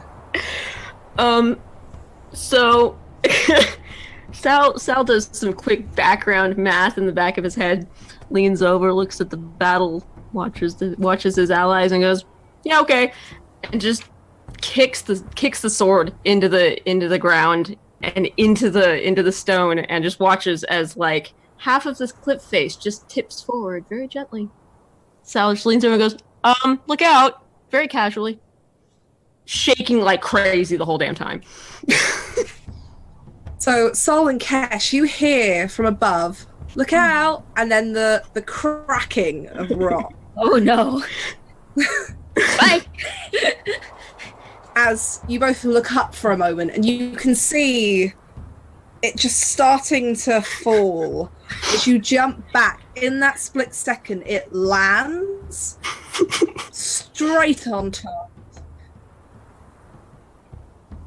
And as the dust begins to settle, you're all standing there, with Sal kind of further up the side of this cliff face. Tal just waves with 2 arms. Oh, hey Sal. Hey, Tal. What's up? Good job. And Thanks. then almost like an echo, as soon as that reverberation is gone from the valley, Oh no. you hear another loud crash further off and you start to see smoke. Time to go? Yeah, think it's maybe we head towards that smoke. I mean, I suppose we can head towards the smoke. I mean, that was hardly necessary, though, Sal. I'd hardly even drawn my blade. Somebody catch me! I throw myself off the cliff. If anyone wants to spend some momentum to create Just gonna hit the catch moment, go for it, please. I I have am no so momentum. far away. No momentum. I would try. Cash! Fine, I'll do it. I have momentum. I'll burn it. You were making me burn my momentum. Single point. It's gone now. I have 1 momentum and now it's gone. Thank you for catching me. I appreciate that. Do you want to describe the catch? Alright, after I'm watching the dust settle after this big boulder just crashed in the thing that I was on top of. I just kind of on the ground, and then I just see someone catch me, and I'm like, oh god, and just kind of catch as like best as I can, and I probably like sounds pretty small, so I'm like able to catch pretty well, but I'm pretty sure I also like stumble back and probably squish a little onto the corpse of the bantha. Like, but you make it look awesome as you kind of catch in one, and you manage to play it off like the stumble was a thing, and you look epic doing that. It was. Oh wow! Thank you, Soul. Well, don't, just don't. I give you my most charming smile that I only reserve for fellow diplomats. I'm not a diplomat. I know. Just kind of very, very gently just push you off. Off we go then, I guess. I don't like things that don't happen with plans. That was not planned. I'm fucking shaking. Just yeah. All the way. Okay, so you start making your way towards the smoke, towards the end of the valley. And it's the start of the new scene, so everybody loses 1 point of momentum, but you do also lose all of the stress that you recovered. Oh, the stress that we took. Yeah, all of the stress that you took, you lose all of that. Awesome. It's only afflictions that last after the end of the scene. Okay, that's neat. So even the injury stress is gone, to be clear. Any of the stress on your stress tracks. Great. It's just afflictions that stay. So just like Conan, just injuries. Just a flesh wound. So, just a scratch. Okay, you start making your way around through to the valley, and you can see this is where it starts to kind of open out into more flat land as the walls of the valley start to kind of disappear and flatten. And what you can see is this smoke that's billowing up from what looks to be an airship, which is now kind of banked halfway across, set into the ground where it's hit with some quite force. What you do also spot is what looks to be a group of green Martians, heavily geared up, weapons drawn, and you can see the large Zittadars that you guys saw on the post I put up in Roll20, standing further back. There's only 2 of them, but you imagine that might be for whoever was most important or in charge, as they are currently appears to be going through this wreckage.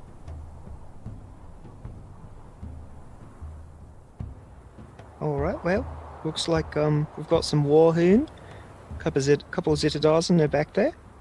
I think I'm gonna just I'm gonna pop off for a minute. I'm gonna sneak up, try and see what I can see.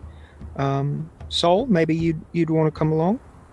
Don't reckon Kesh or Salazan, you lot would want to sneak up. Not really your style, I understand. I could sneak up if you wish, but they may hear me that's coming. Actually it's all right. I'm gonna let you stay back here. Just don't. I'm gonna let Sal keep an eye on you just in case, because yeah, all right. And he just kind of leaves it at that, and he's gonna use my skilled infiltrator. Woo. So I automatically avoid minion class enemies when infiltrating or sneaking into an area. Only non-minion characters can discover me, and I'm going to try and sneak up as close to this as I can. Okay. In which case, I won't make you roll for that. You absolutely can. There's not a lot of rock cover between where you are and where this airship is. Mm-hmm. There's just enough. It probably also helps that you are a green Martian. You are a similar height and size. They're going to be a little bit less wary of seeing you on the periphery. You don't know how many people they would have brought with them, but you can sneak up closer, probably within kind of running distance of this airship now. Nice. They appear, you can't quite see who they're talking to because it's blocked by 3 Warhoon who are currently brandishing swords, and you can hear the sound of, a duel going on, but you can't quite see what's happening there. Unless you want to try and make a test to make out what's going on. Yeah, I definitely do. Okay. What should I roll? You tell me, what do you think, based on how Tal does stuff? What is he using to try and figure out what's going on here? I think he is going to put himself. He's going to kind of like lean out of his cover a little bit more than would be necessary, I think. So probably daring, and then, but he is smart enough to kind of like wait and time it until he thinks that he's no one's looking in his direction. So I think probably like daring and reason, if that makes sense. Yeah, go for it. Cool. So daring plus reason is 12. Woof, and that is 2 failures. 2 failures. Oh, but I'm gonna use my reroll. Go for it. It's only difficulty 1, so you've only got to get 1 success on Okay, there. cool. Oh my god. Oof. Okay. All right. No. Well, so it goes. So if you did want to, because I'm not counting the rerolls as part of kind of counting them towards game mechanic stuff. That's wonderful things that the lovely people in chat are. Yeah. So I believe there is a momentum spend. I don't think I have any momentum. Am I thinking of a different 2d20? I'm so sorry. Occasionally I get stuck because I know about four versions of 2. Don't think you're alone in that. No, we do. We don't have rerolls in this. I do apologise. I'm thinking of Star Trek. That's all good. You do poke your head out. Nobody spots you. You didn't roll a complication. But it's just at the wrong time, just as another Warhoon warrior steps in front of whatever it is you were trying to see. Okay. So jumping back to the rest of the group, Zan, as a firstborn officer, you know your airships pretty well. So if you wanted to find anything out about this airship, you could probably start picking off details from a distance to try and figure out what kind of ship it was, who it might belong to. Yeah, I'll definitely study it and see if I recognize any details. Okay. So if you make I'm going to say this is reason, but I'll let you pick the other attribute that you want to use. Reason and cunning, I guess. Reason, cunning, go for it.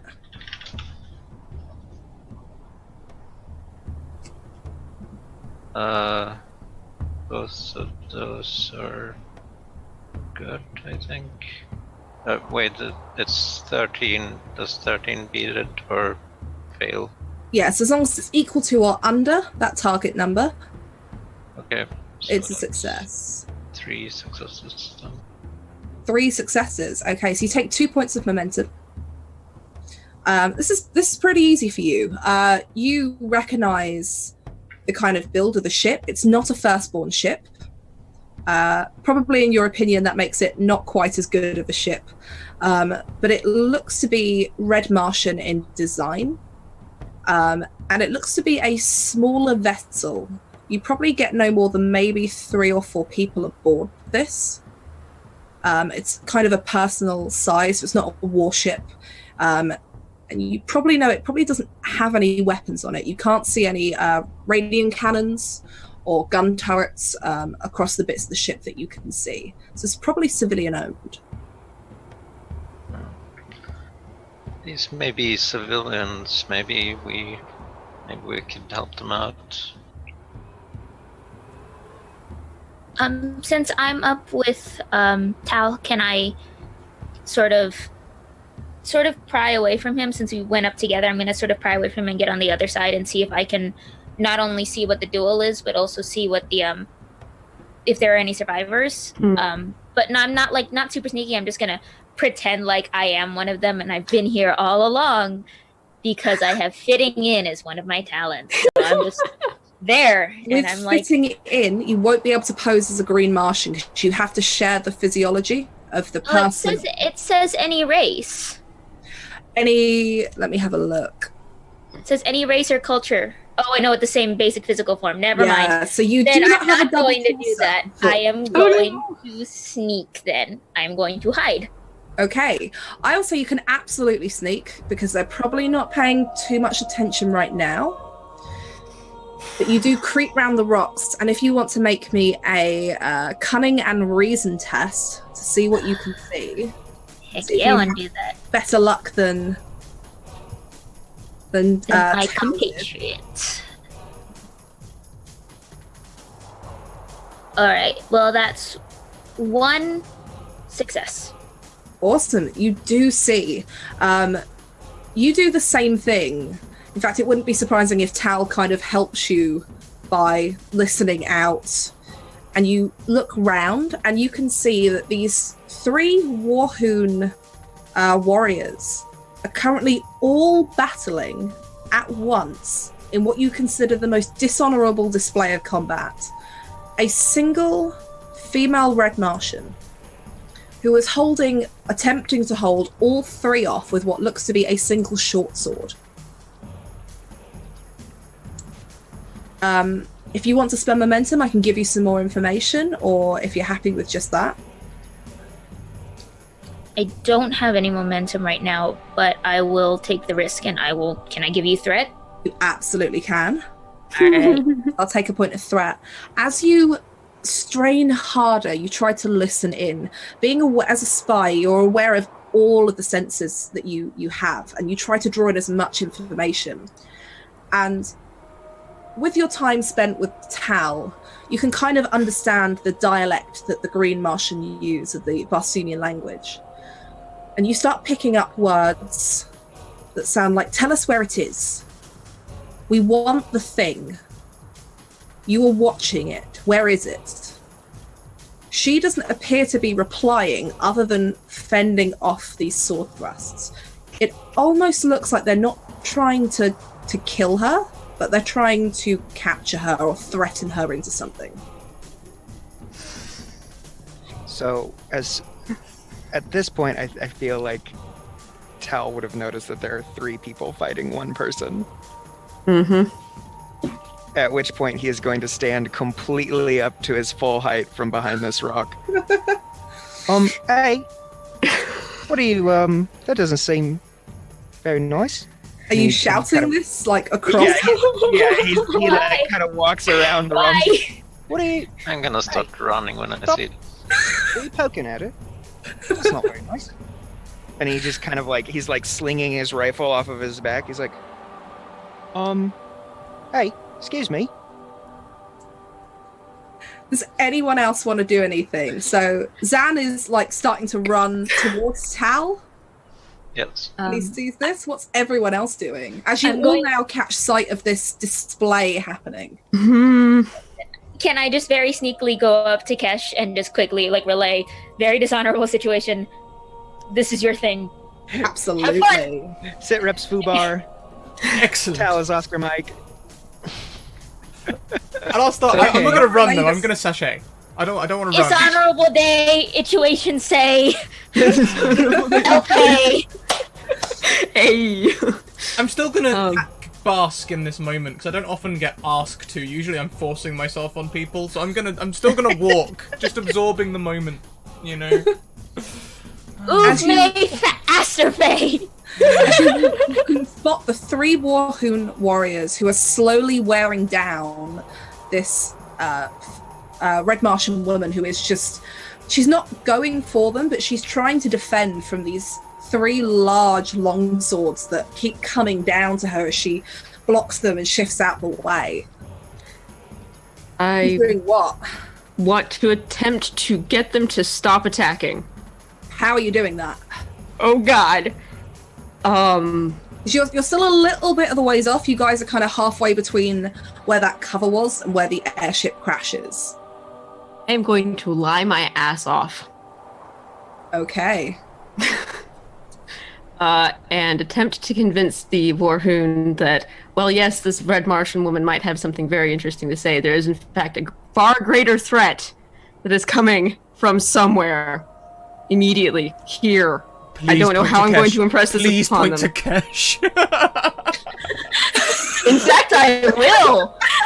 And I will gesture behind me to Kesh. See, this was going to be difficulty 4, but since you're pointing them at this thing, that at this person that is supposed to be some great threat to them, I'm going to make this difficulty 2.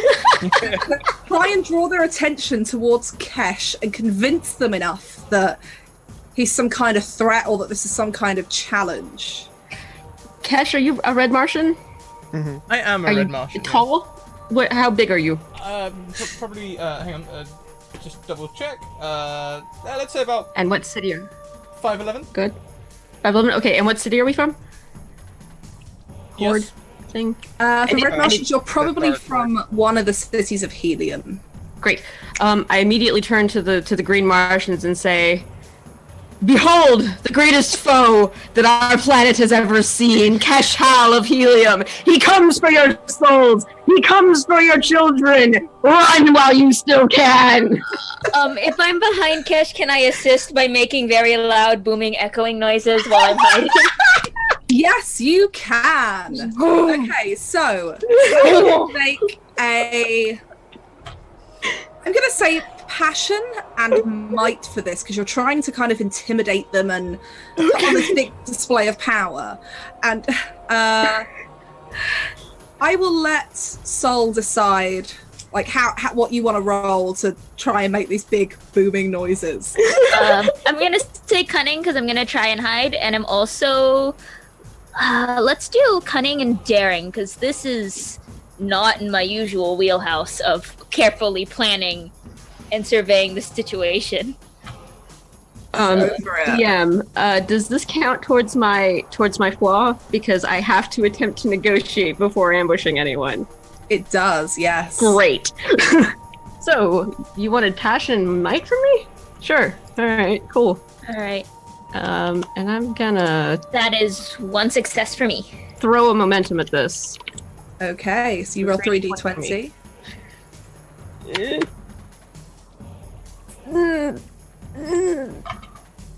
How many successes? My passion, that's 12. So 2 successes with the 3 being below my might. Yep. So, and you've also That's got. plus mine. Yep. So that's 3 in total. So you get a point of momentum. I'll let you choose which one of you would like to keep it.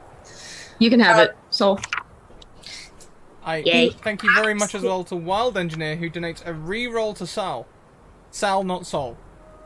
Me? Yes, you. Oh, thank you. Thank you very much.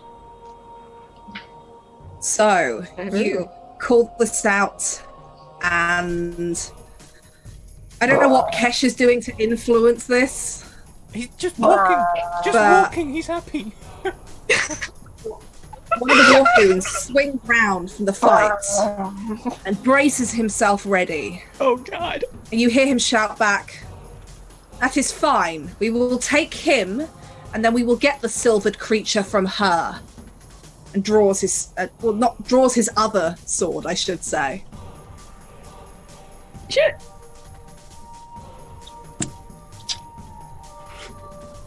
Who is doing what as this Warhoon warrior comes charging towards. At least one of you has got a radium gun, which means you can shoot at range.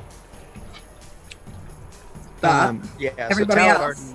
had already stepped out and drawn his rifle. So if they're going to engage in combat, then I'm ready to pick one of them off. Only one of them is coming running towards you, and that is the one that's been challenged. The other 2 are still trying and slowly succeeding in tiring this red Martian woman down. Okay. Tal is between Kesh and this other person who would be running towards him, and he just kind of steps aside and he turns around, he looks back and goes, "Oh, hey, Kesh. Yeah, all right. Well, you two having a duel? Okay. Have fun with that."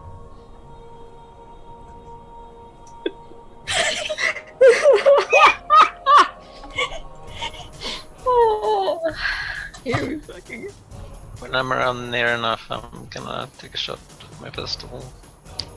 Okay. So, who is taking the first shot? Is this Zan taking the first shot here? Yeah, I think Zan's taking the first shot. Go on then, Zan. Zan Do you shot want first. to buy any dice? Sorry, what's that?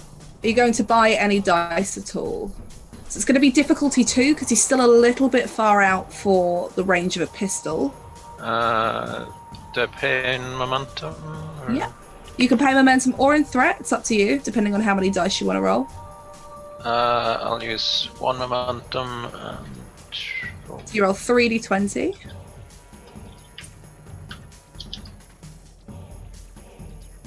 I'm gonna use my reroll on that. Yeah. How many successes is that? Let's see, what was I using? So this one would be cunning and reason. Reason is 13. Nice. Woo! 3 successes. 3 successes. So you get a point of momentum. And then if you want to roll for the damage on your radium pistol. The damage is 2. How do I roll that? So if you just roll 2d6.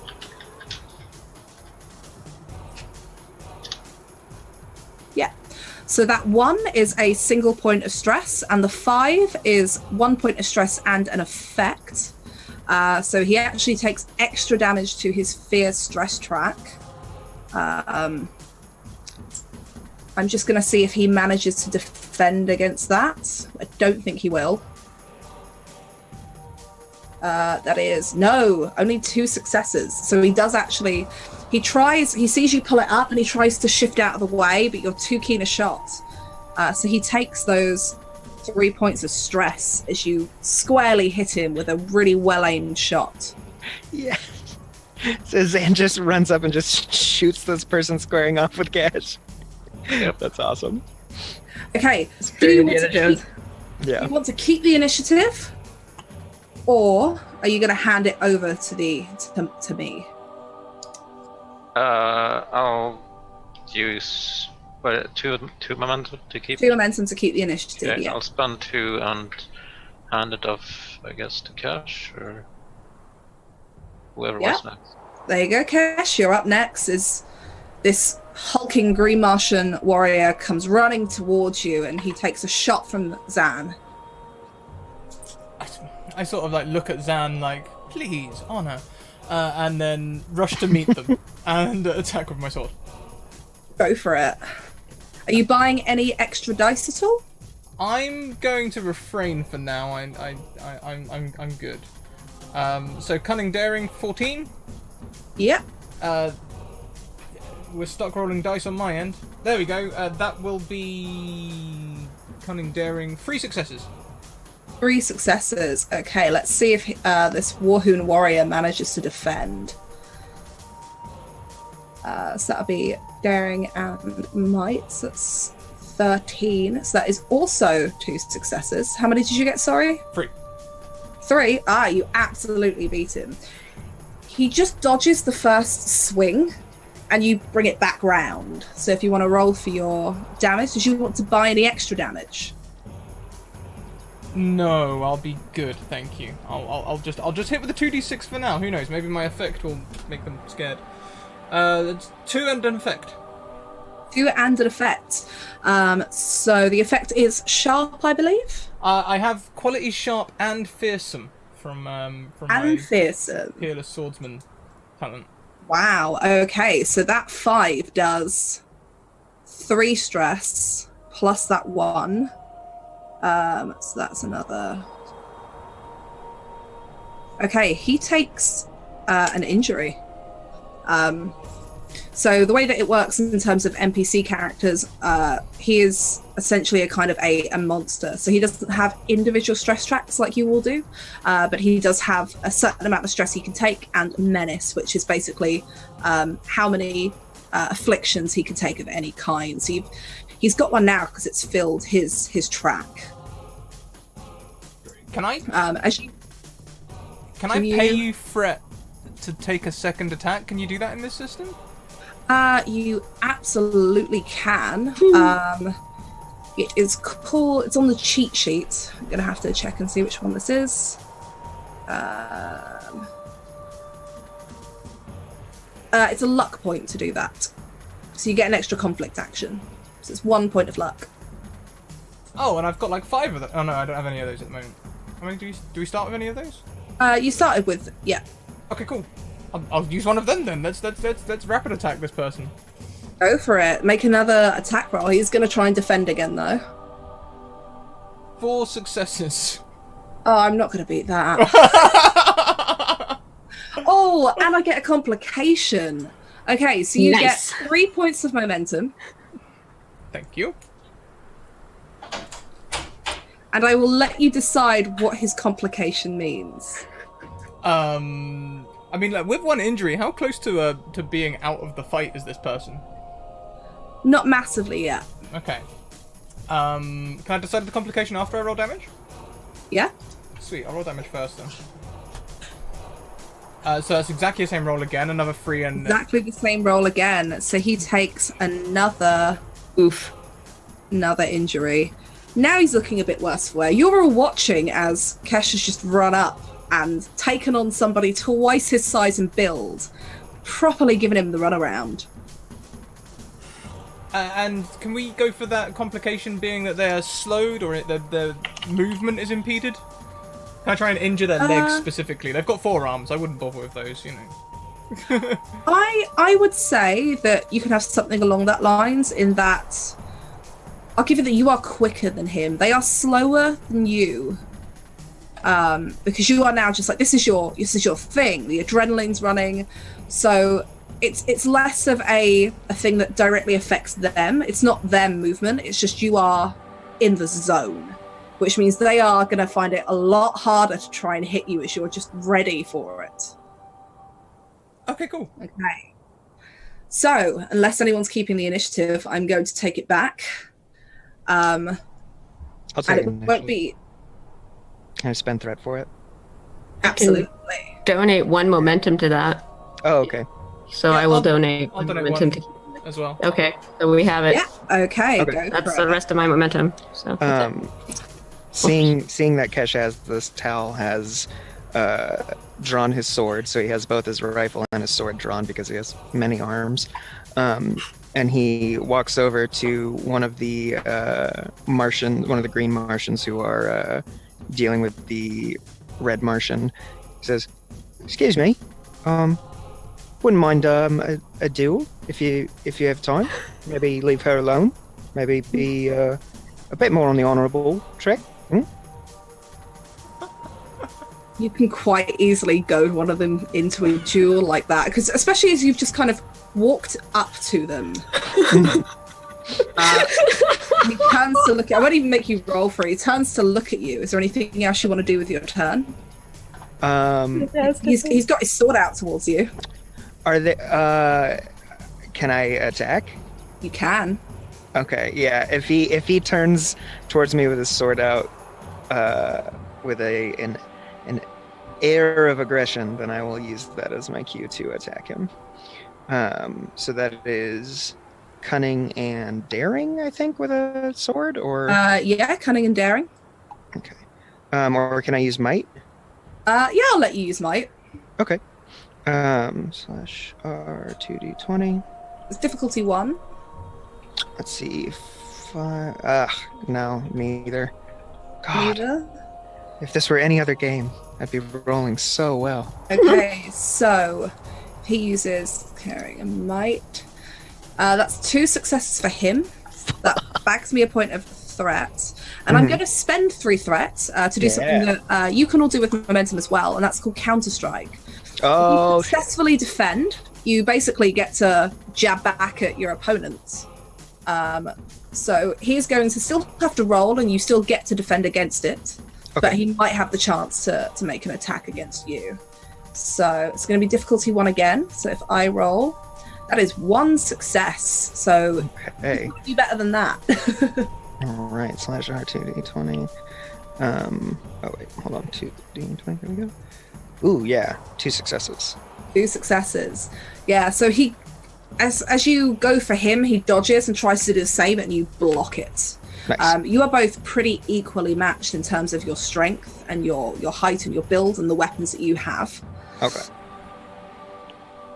Sweet. Okay. So it'll be back over to me. That particular Warhoon who you've just gone up to is going to try and gain some ground. He doesn't like that he hasn't hit you. I am going to buy an extra dice for him, so if you want to buy an extra dice to defend, you absolutely can. I'm going to roll 3d20, and that is 3 successes. So if you want to roll to defend against that, if you want to buy some extra dice.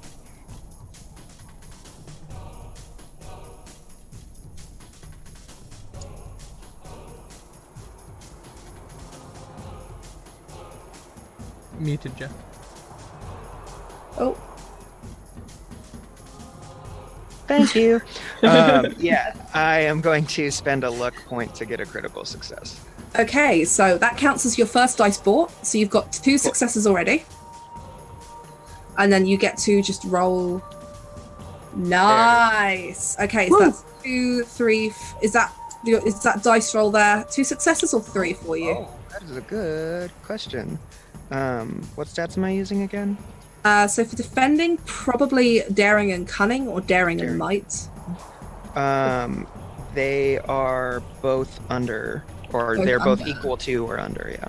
Okay, so that is 6 successes in total, giving you 5 points of momentum. Yeah. As Damn. he goes in with a flurry of blows, and you just block each one in that very kind of laid back fashion that Tal seems to have. I am going to spend 2 threat to keep the initiative, though, as the warrior that is chasing towards Kesh comes right up into close combat with you, and he's not going to try and swing at you. He's going to try and grab you. So this is going to be a daring and might test. So he's literally he goes into swing with the sword, and as he does, both hands come round and try to grab you and pick you up. And I'm going to spend a point of threat to roll 3d20. You can defend, and you can buy some extra dice if you need to. So that is 3 successes. Oof. Oof, indeed. I might spend one of my momentum to have an extra dice as well here. Daring and might is 13. Yeah. Oh, I got... Oh no, Freeze. that is a complication. Yeah, 3 successes and a complication.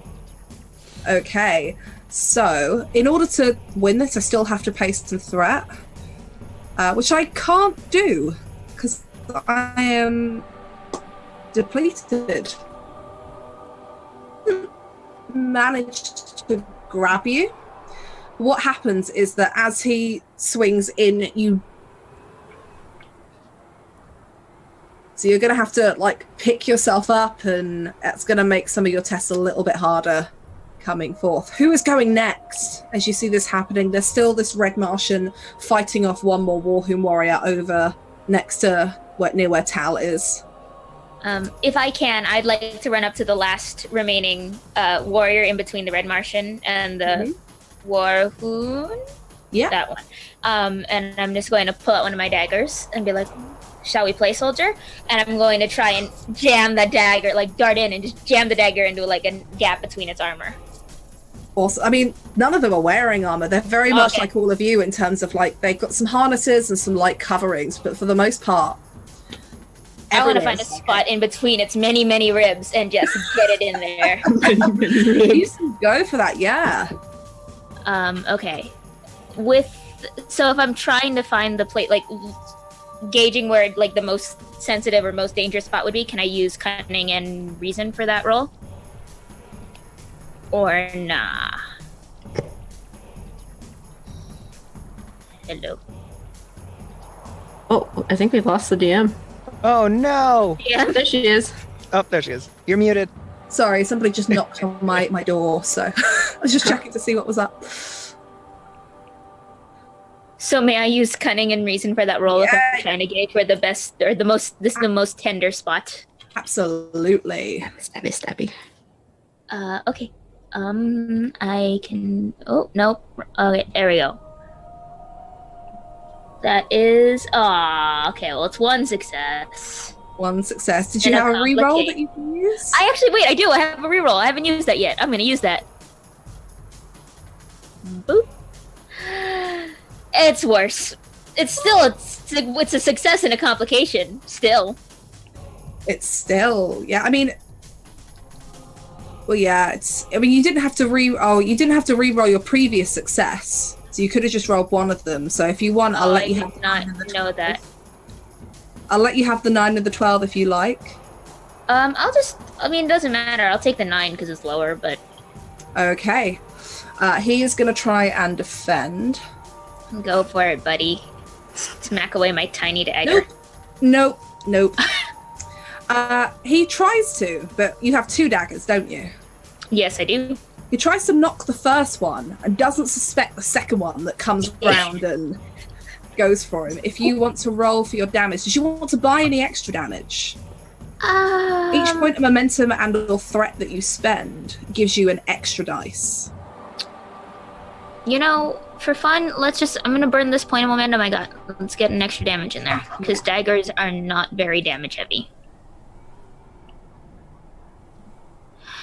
And that's 2 points of stress and a effect? Yeah, so that's 2 points of stress, plus that 6 will be 1 and an effect, which for your dagger should be sharp. So in total, that is 1, 2, 4 points of stress. Ouch. You really get it in there, and he kind of cries out. And it's his turn next. I want to make sure I'm in between him and the Red Martian woman. Oh yeah, you can absolutely do that. He is going to try and swing for you, which is a bit harder now that he's also got one of his arms kind of clutching over this. So I'm going to roll 2d20. There's 1 success, so you've just got to defend against that. It's up to you which attributes you want to use to defend, but I imagine for you it might be something like cunning and daring. It'll definitely be cunning, and I can't. If I use, I don't know how I can reason using reason as an attribute, so we'll just do cunning and daring. Okay, go for it. And boop. That moment when reason seems unreasonable. That's a big fat 0. Oh no. Okay, so he is gonna go for you. I got owies. Let's roll some dice here. So one of those is nothing. So that is only 2 points of stress that you take as he swings for you. Which track? It will depend on what you use to defend. So you use cunning and daring, right? Yes. So you can choose. You can either put that stress to your injury stress track, so representing a physical injury that you get, or it could be your fear stress track. It depends on how Sol reacts to this attack. This will be injury. I'm just gonna take it. Okay. So you're not bothered so much that you have been hit, it just hurts. Yep. And then we come round to Sal, who has seen all of this go off. After being our hype man. Is there a demoralize effect? There is not, but if you have a way that you want to, are you trying to basically get them to leave? Or... Yeah, sure. I mean, they are outnumbered. They are bigger than us.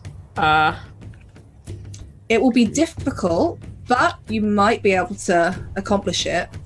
I will say that this will be difficulty 5. Oh, Lord.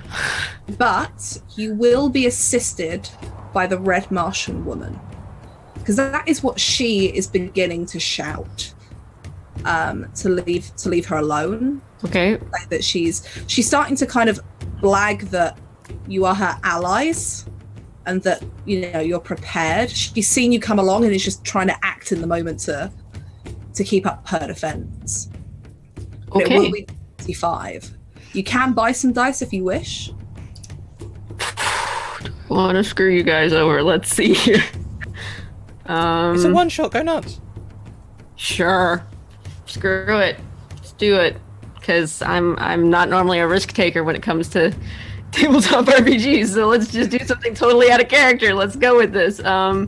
Sure. I also have passionate orator. as well. So if I am attempting to convince an audience, I can reroll any failed dies. I'm using passion to charm or convince someone, which I would definitely be doing because I don't like fighting. I'm very passionate about disliking fighting. How many dice can I buy off you? You can buy up to 3 extra dice. Cool, I'll do that. Okay, so you're paying that in What am I threat. doing? Yeah, what am I doing? Okay, so you can roll 5d20. All right, I don't have a reroll, guys. I don't think.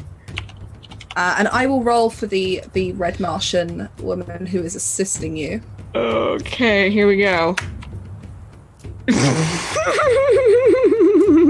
No, wait, you did get a reroll. Someone gave you an extra one, unless you used that one already. Yeah, they did. I'm don't. sure they did give you an extra reroll. Someone gave you an extra Oh, reroll. well, I have not reused it, so I have not used it, so I'm going to reroll all of that. I would like to, can I keep the 5 and the 7 and the 5? You can keep the successes and re-roll everything else. You have got 1 success from the red Martian woman assisting you. Okay, cool. So how many do I reroll? Just 3, or do I do all 5? You'll re-roll 3. Okay, so this is better. I'm using passion and what? Reason? Passion, yeah, if you want to go for passion and reason.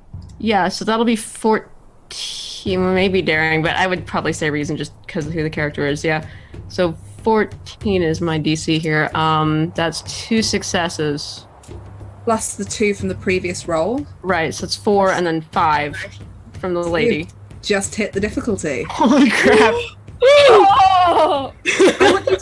I want you to describe how Sal convinces these Warhoon warriors who love their fighting. It's almost a sport for them. How does he, I do apologize. How does he convince these warriors to leave? This is unheard of. Okay. This moment will stick with Sal forever. Okay. Give me a second. I'm sorry, I'm not quick on my feet verbally. That's okay. You will watch as this legendary moment takes place. No pressure. I'm going to draw myself up to all of my 5'4"ness. My noble, weedy 5'4"ness. And I'm going to walk dead into the middle of the combat and stand there and wait until I have somebody's eye, one of the green Martians. You walk in, and it takes a moment, but the one that is currently fighting Sol catches your eye and almost pushes past Sol, wondering who is this person that is just standing there. It's almost like an act of bravery, and he wants to challenge that as he comes towards you. I'm so small. These guys are like 10 feet tall, right? Mm-hmm. So you have a very much a David and Goliath thing going on here. Oh, yes. And I just look up. What you have done here is dishonorable. You have a far weaker opponent, alone, and you dared corner her. Harassed her like an animal. Is this what honor is to you?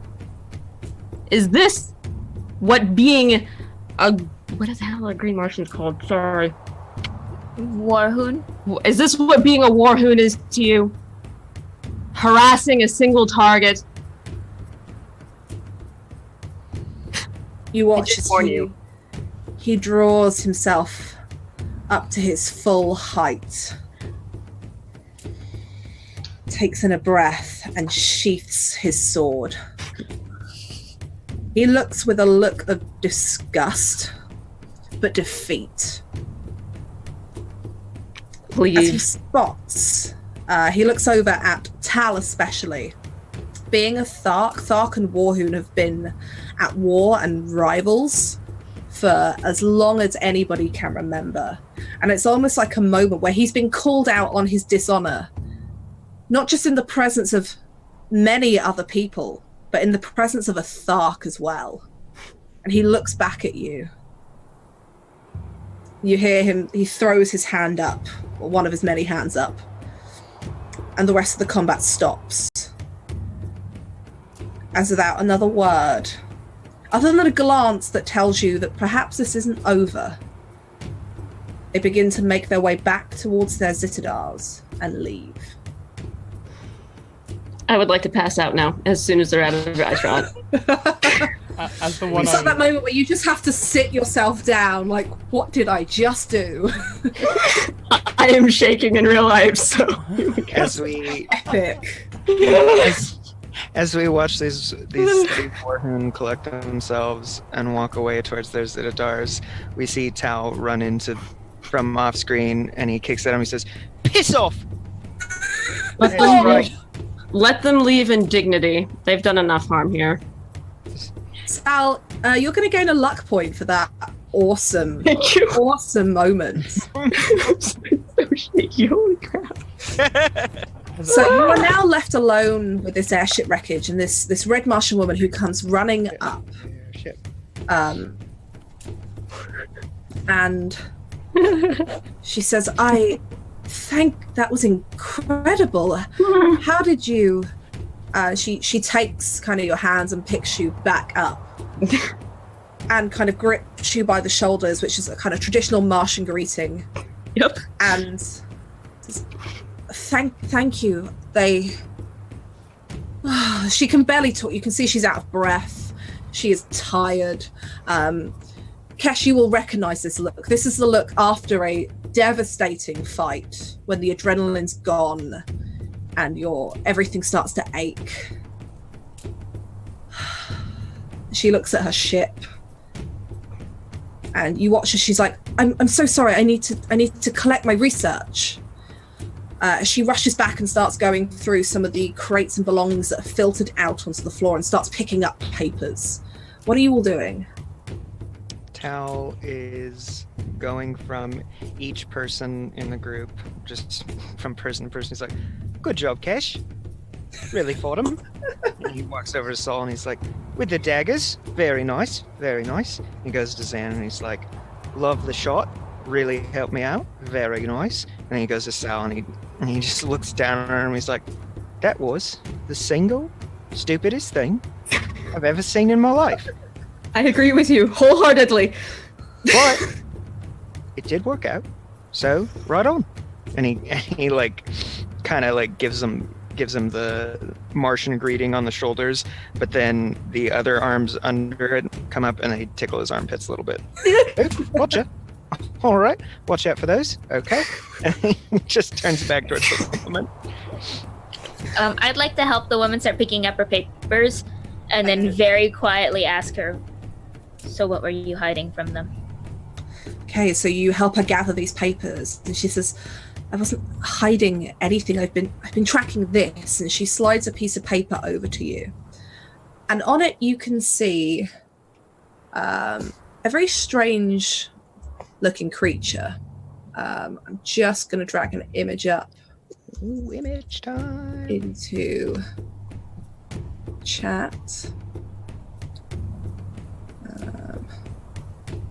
Into Roll20, sorry. Here we go. Might take it a second. It's internet speed's being weird over here.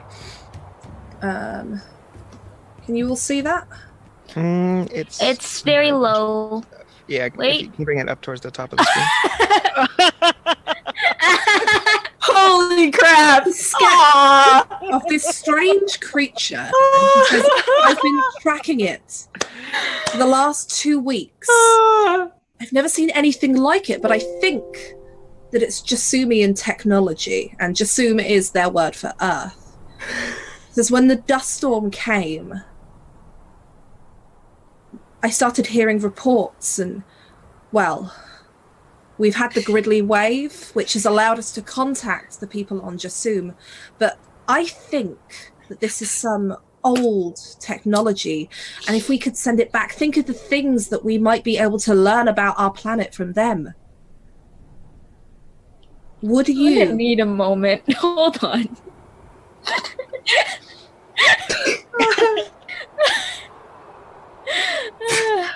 I told you it was a light-hearted, fun twist, right? Oh my my god. That's All right. fantastic. I'm here for this. Okay. And she says, I would very much like your help in recovering this technology to send it back. I've tracked it down to nearby. There's so many possibilities, and I think they thought it was a weapon and that I had some control over it. Will you help me? How do you plan on sending it back? I've been studying it for weeks. I have things built, and you can, as you see, as she's picking up her other notes, there are other drawings of strange things. And you've heard stories of scientists that can do things like brain transplants and, you know, save people from nearly complete death. You never thought you'd run into one, but you can see she's got sketches of these odd contraptions and what you can only describe as machine-like things scattered around as she's trying to gather them all up. Probably her life's work in lots of different fields. She's like, I think I could do it. If I could just get it, I could do it. And what if it is dangerous? If it is, then I'm sure I can dispose of it as well, but what if it's not? Think about the things we could learn if on Jasum they could tell us what it is that it found and what it saw. And if by chance all of you get, as you're all slightly kind of telepathic and you're all semi-aware of kind of surface thoughts, you hear something that is far off. My batteries are low. No! Oh, no! No! It's darker here. I'm so sad. And she picks up on it too, and she says, it must be close by. We have to go. We have to find it. Of course, I'm going after it. Whatever the heck it is, I'm going for it. She drops the research, and it's like, please, you have to help me. You have to find it. Okay. I will pick up the research. You pick up the research after her. Off we go then. Yeah, I think Tal definitely follows suit with the group. Could I use that luck point to find our friend here?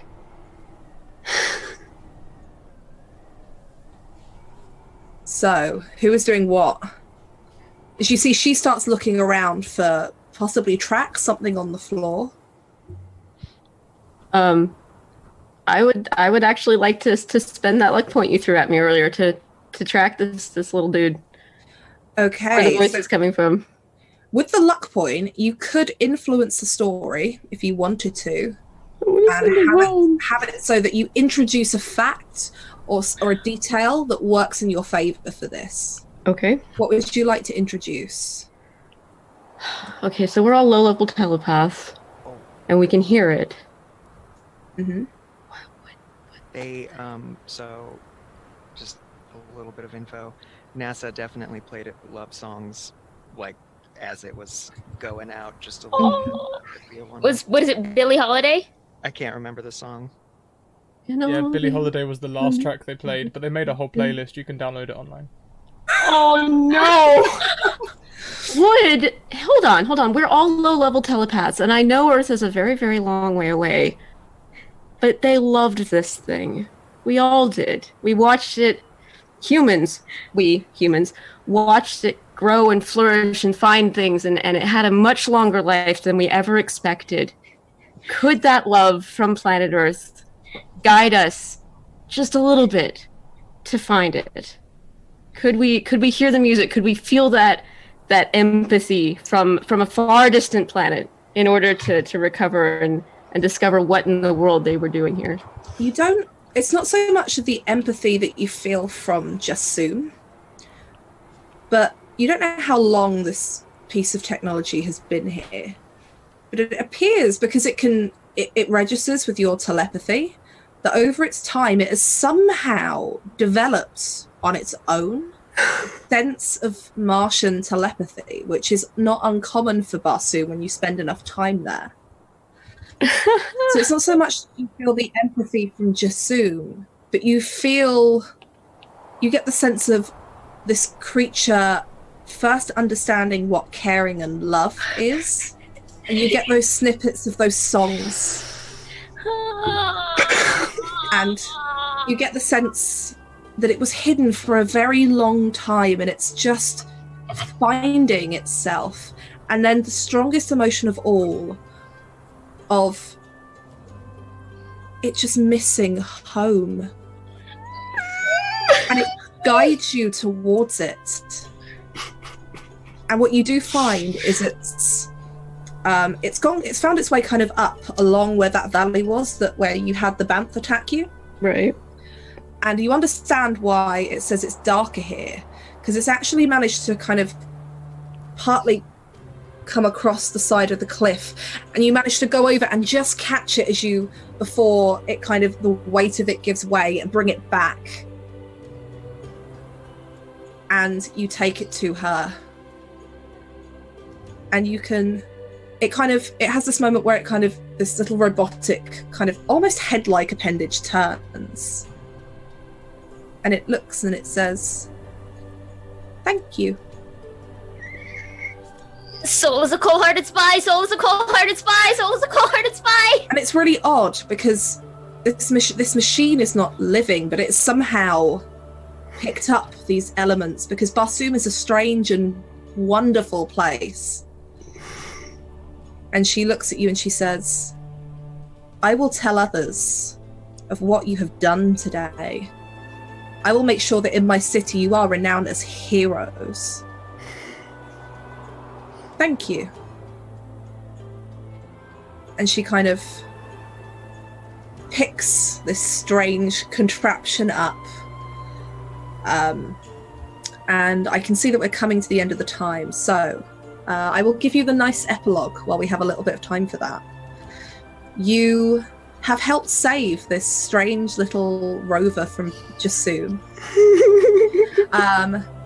Undoubtedly, Zan probably helps her fix up her ship and get it going again. And you see her safely back to the strange building that she apparently works in, which looks a bit like this, because why not some more fun artwork to finish up on? Nice. Hug your artists, they're doing great. Oh yeah, we've got some awesome artists. Holy cow, they're doing great. And you soon hear news that getting this strange little robot, which started calling itself Oppie, made its way back to Jasoom, and soon in any city you go to, you hear news that through the Gridley waves, all of this new information about your planet coming to light, that is slowly going to start changing the technology on your world, to finally maybe understanding some of it. When you return later to the TabletopHoard, news of Sal's bravery against the Warhoon has already reached, and there is a parade, a procession thrown for you. You are honored as a warrior, and you are given a Thark name to add to your list of titles. Great. Super. Thank you. Tal, you are honored as well. For as you are the Thark of this group, they honor you for having such strong allies, because through you they have brought honor to this horde. Kesh, you managed to finally have that duel and undoubtedly best your opponent, earning yourself great renown within the TabletopHoard and actually being given title by the chieftain. Sol. The others tell stories of your fight with this Warhoon that was far greater than you, with weapons that were essentially dinner knives to him, and your deftness in battle with the Banth. And you two are honoured as they the Tharks don't really know how to throw a party as such, but there's a lot of food. There's a lot of kind of camaraderie, and all of you earn titles within the Horde. And all of you earn allyship of this particular group. And you also earn the respect of many scientists across Barsoom. Many Jeds and many Jedaks hear your names. And undoubtedly you will be known as the reason that all of this new information comes to light, because Jasum received back a strange little rover that had all this information just waiting to be looked at. And perhaps they might understand some of the strange telepathy that it began to develop as it was uncovered from beneath the dust on Barsoom. And that is your game tonight. I just wanna add one thing. Zan's intellect saved that little rover. Made sure that scientist got home. Yeah, So repaired the ship. Yeah, absolutely. Thank you so I much, feel- everyone. That's okay. I really hope you guys enjoyed it. I find like writing one-shots really difficult, and I came up with this idea, and I was like, I just really hope I can do it justice. So I hope you've all had fun. Oh, that was you so all good. enjoyed that was this. awesome. Holy crap. I have been so nervous all day, being like, I really hope everyone likes it. It was amazing. It was really good. amazing. In fact, let's take a moment to talk about our favourite parts, and while we're doing that, let each other know who we are and where we can find each other. My favourite part was everyone's reaction to the to finding Oppie. I kind of already knew, so I was waiting for it. You know, so thank you so much for that. There were other things in there as well, but that steamrolled all of them. That was great. Thank you. Let's go round. Let's go the other way around this time. Let's start with Jeff.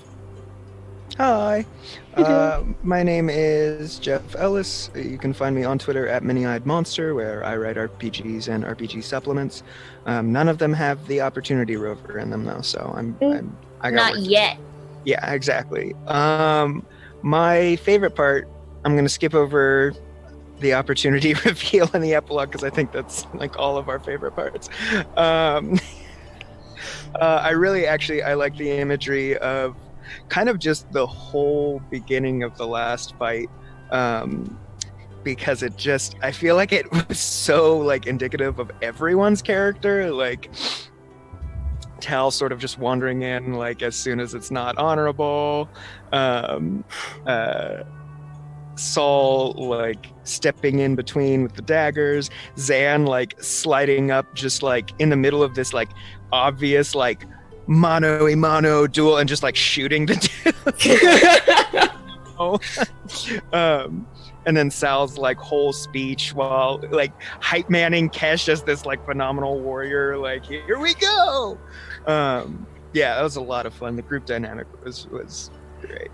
Thank you. Yeah, this was a really beautiful group dynamic, actually. We all worked really well together. That's a good point. Yeah. So next round we have Rune Sale. Oh, Lord have mercy. Hey, I'm Rune, aka RuneSale. You can find me on Twitter at RuneSale. And yeah, I do the art thing. I think oh man, there's a lot of good stuff this evening. My favorite moment of definitely Zan just hauling off and shooting someone, because just we're all like fronting and like, flashing our stuff, and Zan's just like shoot someone. Also the just the whole, it was a small thing, but the whole dynamic of us in the arena all doing our thing individually, leading up to what felt like very much a cohesive team, even though this group of people have never played together before. So that was very cool. That's hard to do. So yeah, that's what I got. Thank you. So next around we have Zaragon and Radea. Eri. Yep.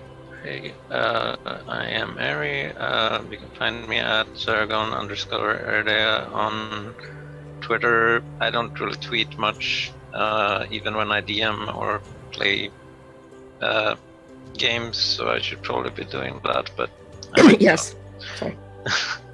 My favorite moment of the game was probably also the cute ending. It was just a nice twist. Yeah, I really liked it.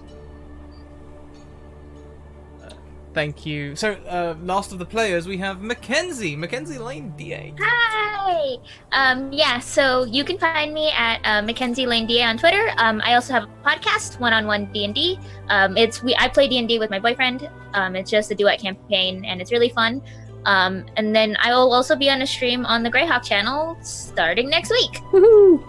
And then my favorite moment is any moment where it was Sol and Zesh just sort of trying to bounce off each other, with like Zesh like goading the giant Banth towards me, and I'm just like, and I feel like in the future Sol just kind of follows behind Zeth and just creates the boom noises everywhere he goes now. Just like the most, like the quietest, like the sneakiest hype man, just like, here he comes, boom, boom, is all the time now. Yeah. I actually had a talent that I was trying to bring into play. I was gonna try and maximize you because I could defend. Anyway, doesn't matter. We'll go last round to the wonderful DM, Virginia, Tabletop Horde. How was it for you? Hey, so I just want to say thank you so much for letting me run this. This has been amazing. All of you have been so incredible. Like, I don't even know if I can pick a favorite moment. I just like the Banth being goaded by Kesh, and then Sol just like sticking it to that Green Martian warrior, just like not caring, going in and kind of making those loud noises behind Kesh. That was amazing. I absolutely loved Tal and how like Tal was played, just that so chill attitude, but like getting it done. And then Zan just being the one that was just there and just waiting and so precise with all of those shots fired off and checking all of the sides and like being the one to like charge that Banth first. Like that was brilliant. And then having Sal do the impossible by like literally telling a Warhoon warrior, one of the most ferocious of like the Green Martians, basically just going, this is wrong and you know it's wrong and this is dishonorable and how dare you, and then like sending them packing. That was just, and then seeing all of your reactions as soon as I put up the picture of Opportunity. I'm really sorry, it was literally in the episode title. I know, we should have seen it coming, but it was good. In my head, I was picturing it so giant, and I had all these ridiculous, like, 70s sci-fi imagery, like, oh yeah, and it's like, like, no. I'm sorry I tricked you, but I hope it was still great. Just as cool as the cool 70s sci-fi stuff. I thought it was like a bullet from like the D&D bullet. That's what I was picturing. This was much better. I don't think it could have been any more awesome. Scrat knew all about this because like, you asked me to do this one shot and I've just come up with this idea because I'm a bit sad about Opportunity, and he was like, yes, go for it. So but yeah, you can find me over on Twitter at TabletopHoard. You can also find me on Fridays over on Encounter Roleplay doing Acton Cthulhu 2D20 at 10 p.m. GMT, and I can't remember what that is EST, but I think it's around 6 if somebody in America can correct me. I'm also over on RPG Webby's channel tomorrow, playing on the test of his new spy game, which is a 5th edition game. And you can also find me at the Roleplay Haven running games there every week. We are London and Welsh-based roleplay gaming club, and every week we basically give money to charity. So we try to roleplay and also help everyone else out at the same time. Other than that, you can probably also find me at UK Games Expo this year if anyone is heading to that. It's way off yet, but I will probably be there. Other than that, yeah, if you want to keep up with anything else I end up doing, because I somehow very graciously get invited to come and do stuff like this, just follow me on Twitter. Sometimes I ask questions and post stuff too, so... But yeah, thank you so much, Scrat, for having me again, and thank you to all of you wonderful players. You are all amazing, and I feel so lucky to have got to see all of you play and get to be your GM. And also thank you to chat for all of the donations for rerolls and sticking with us through that. Thank you so much, everyone. Thank That Yep. does about bring us to time. Well, a little bit over time. So we're gonna go. We're gonna give about another 20 minutes to try and change over and get the group in. I'll try and stick to that. But you know how these things go on the 12-hour streams. Sometimes it overruns a little. We will see you all shortly. Thank you very much. Until 20 minutes time, keep on evoking emotions. We'll see you in a bit. Bye. Bye. Bye. I feel so many emotions.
Welcome to the Academy. Please take your seats.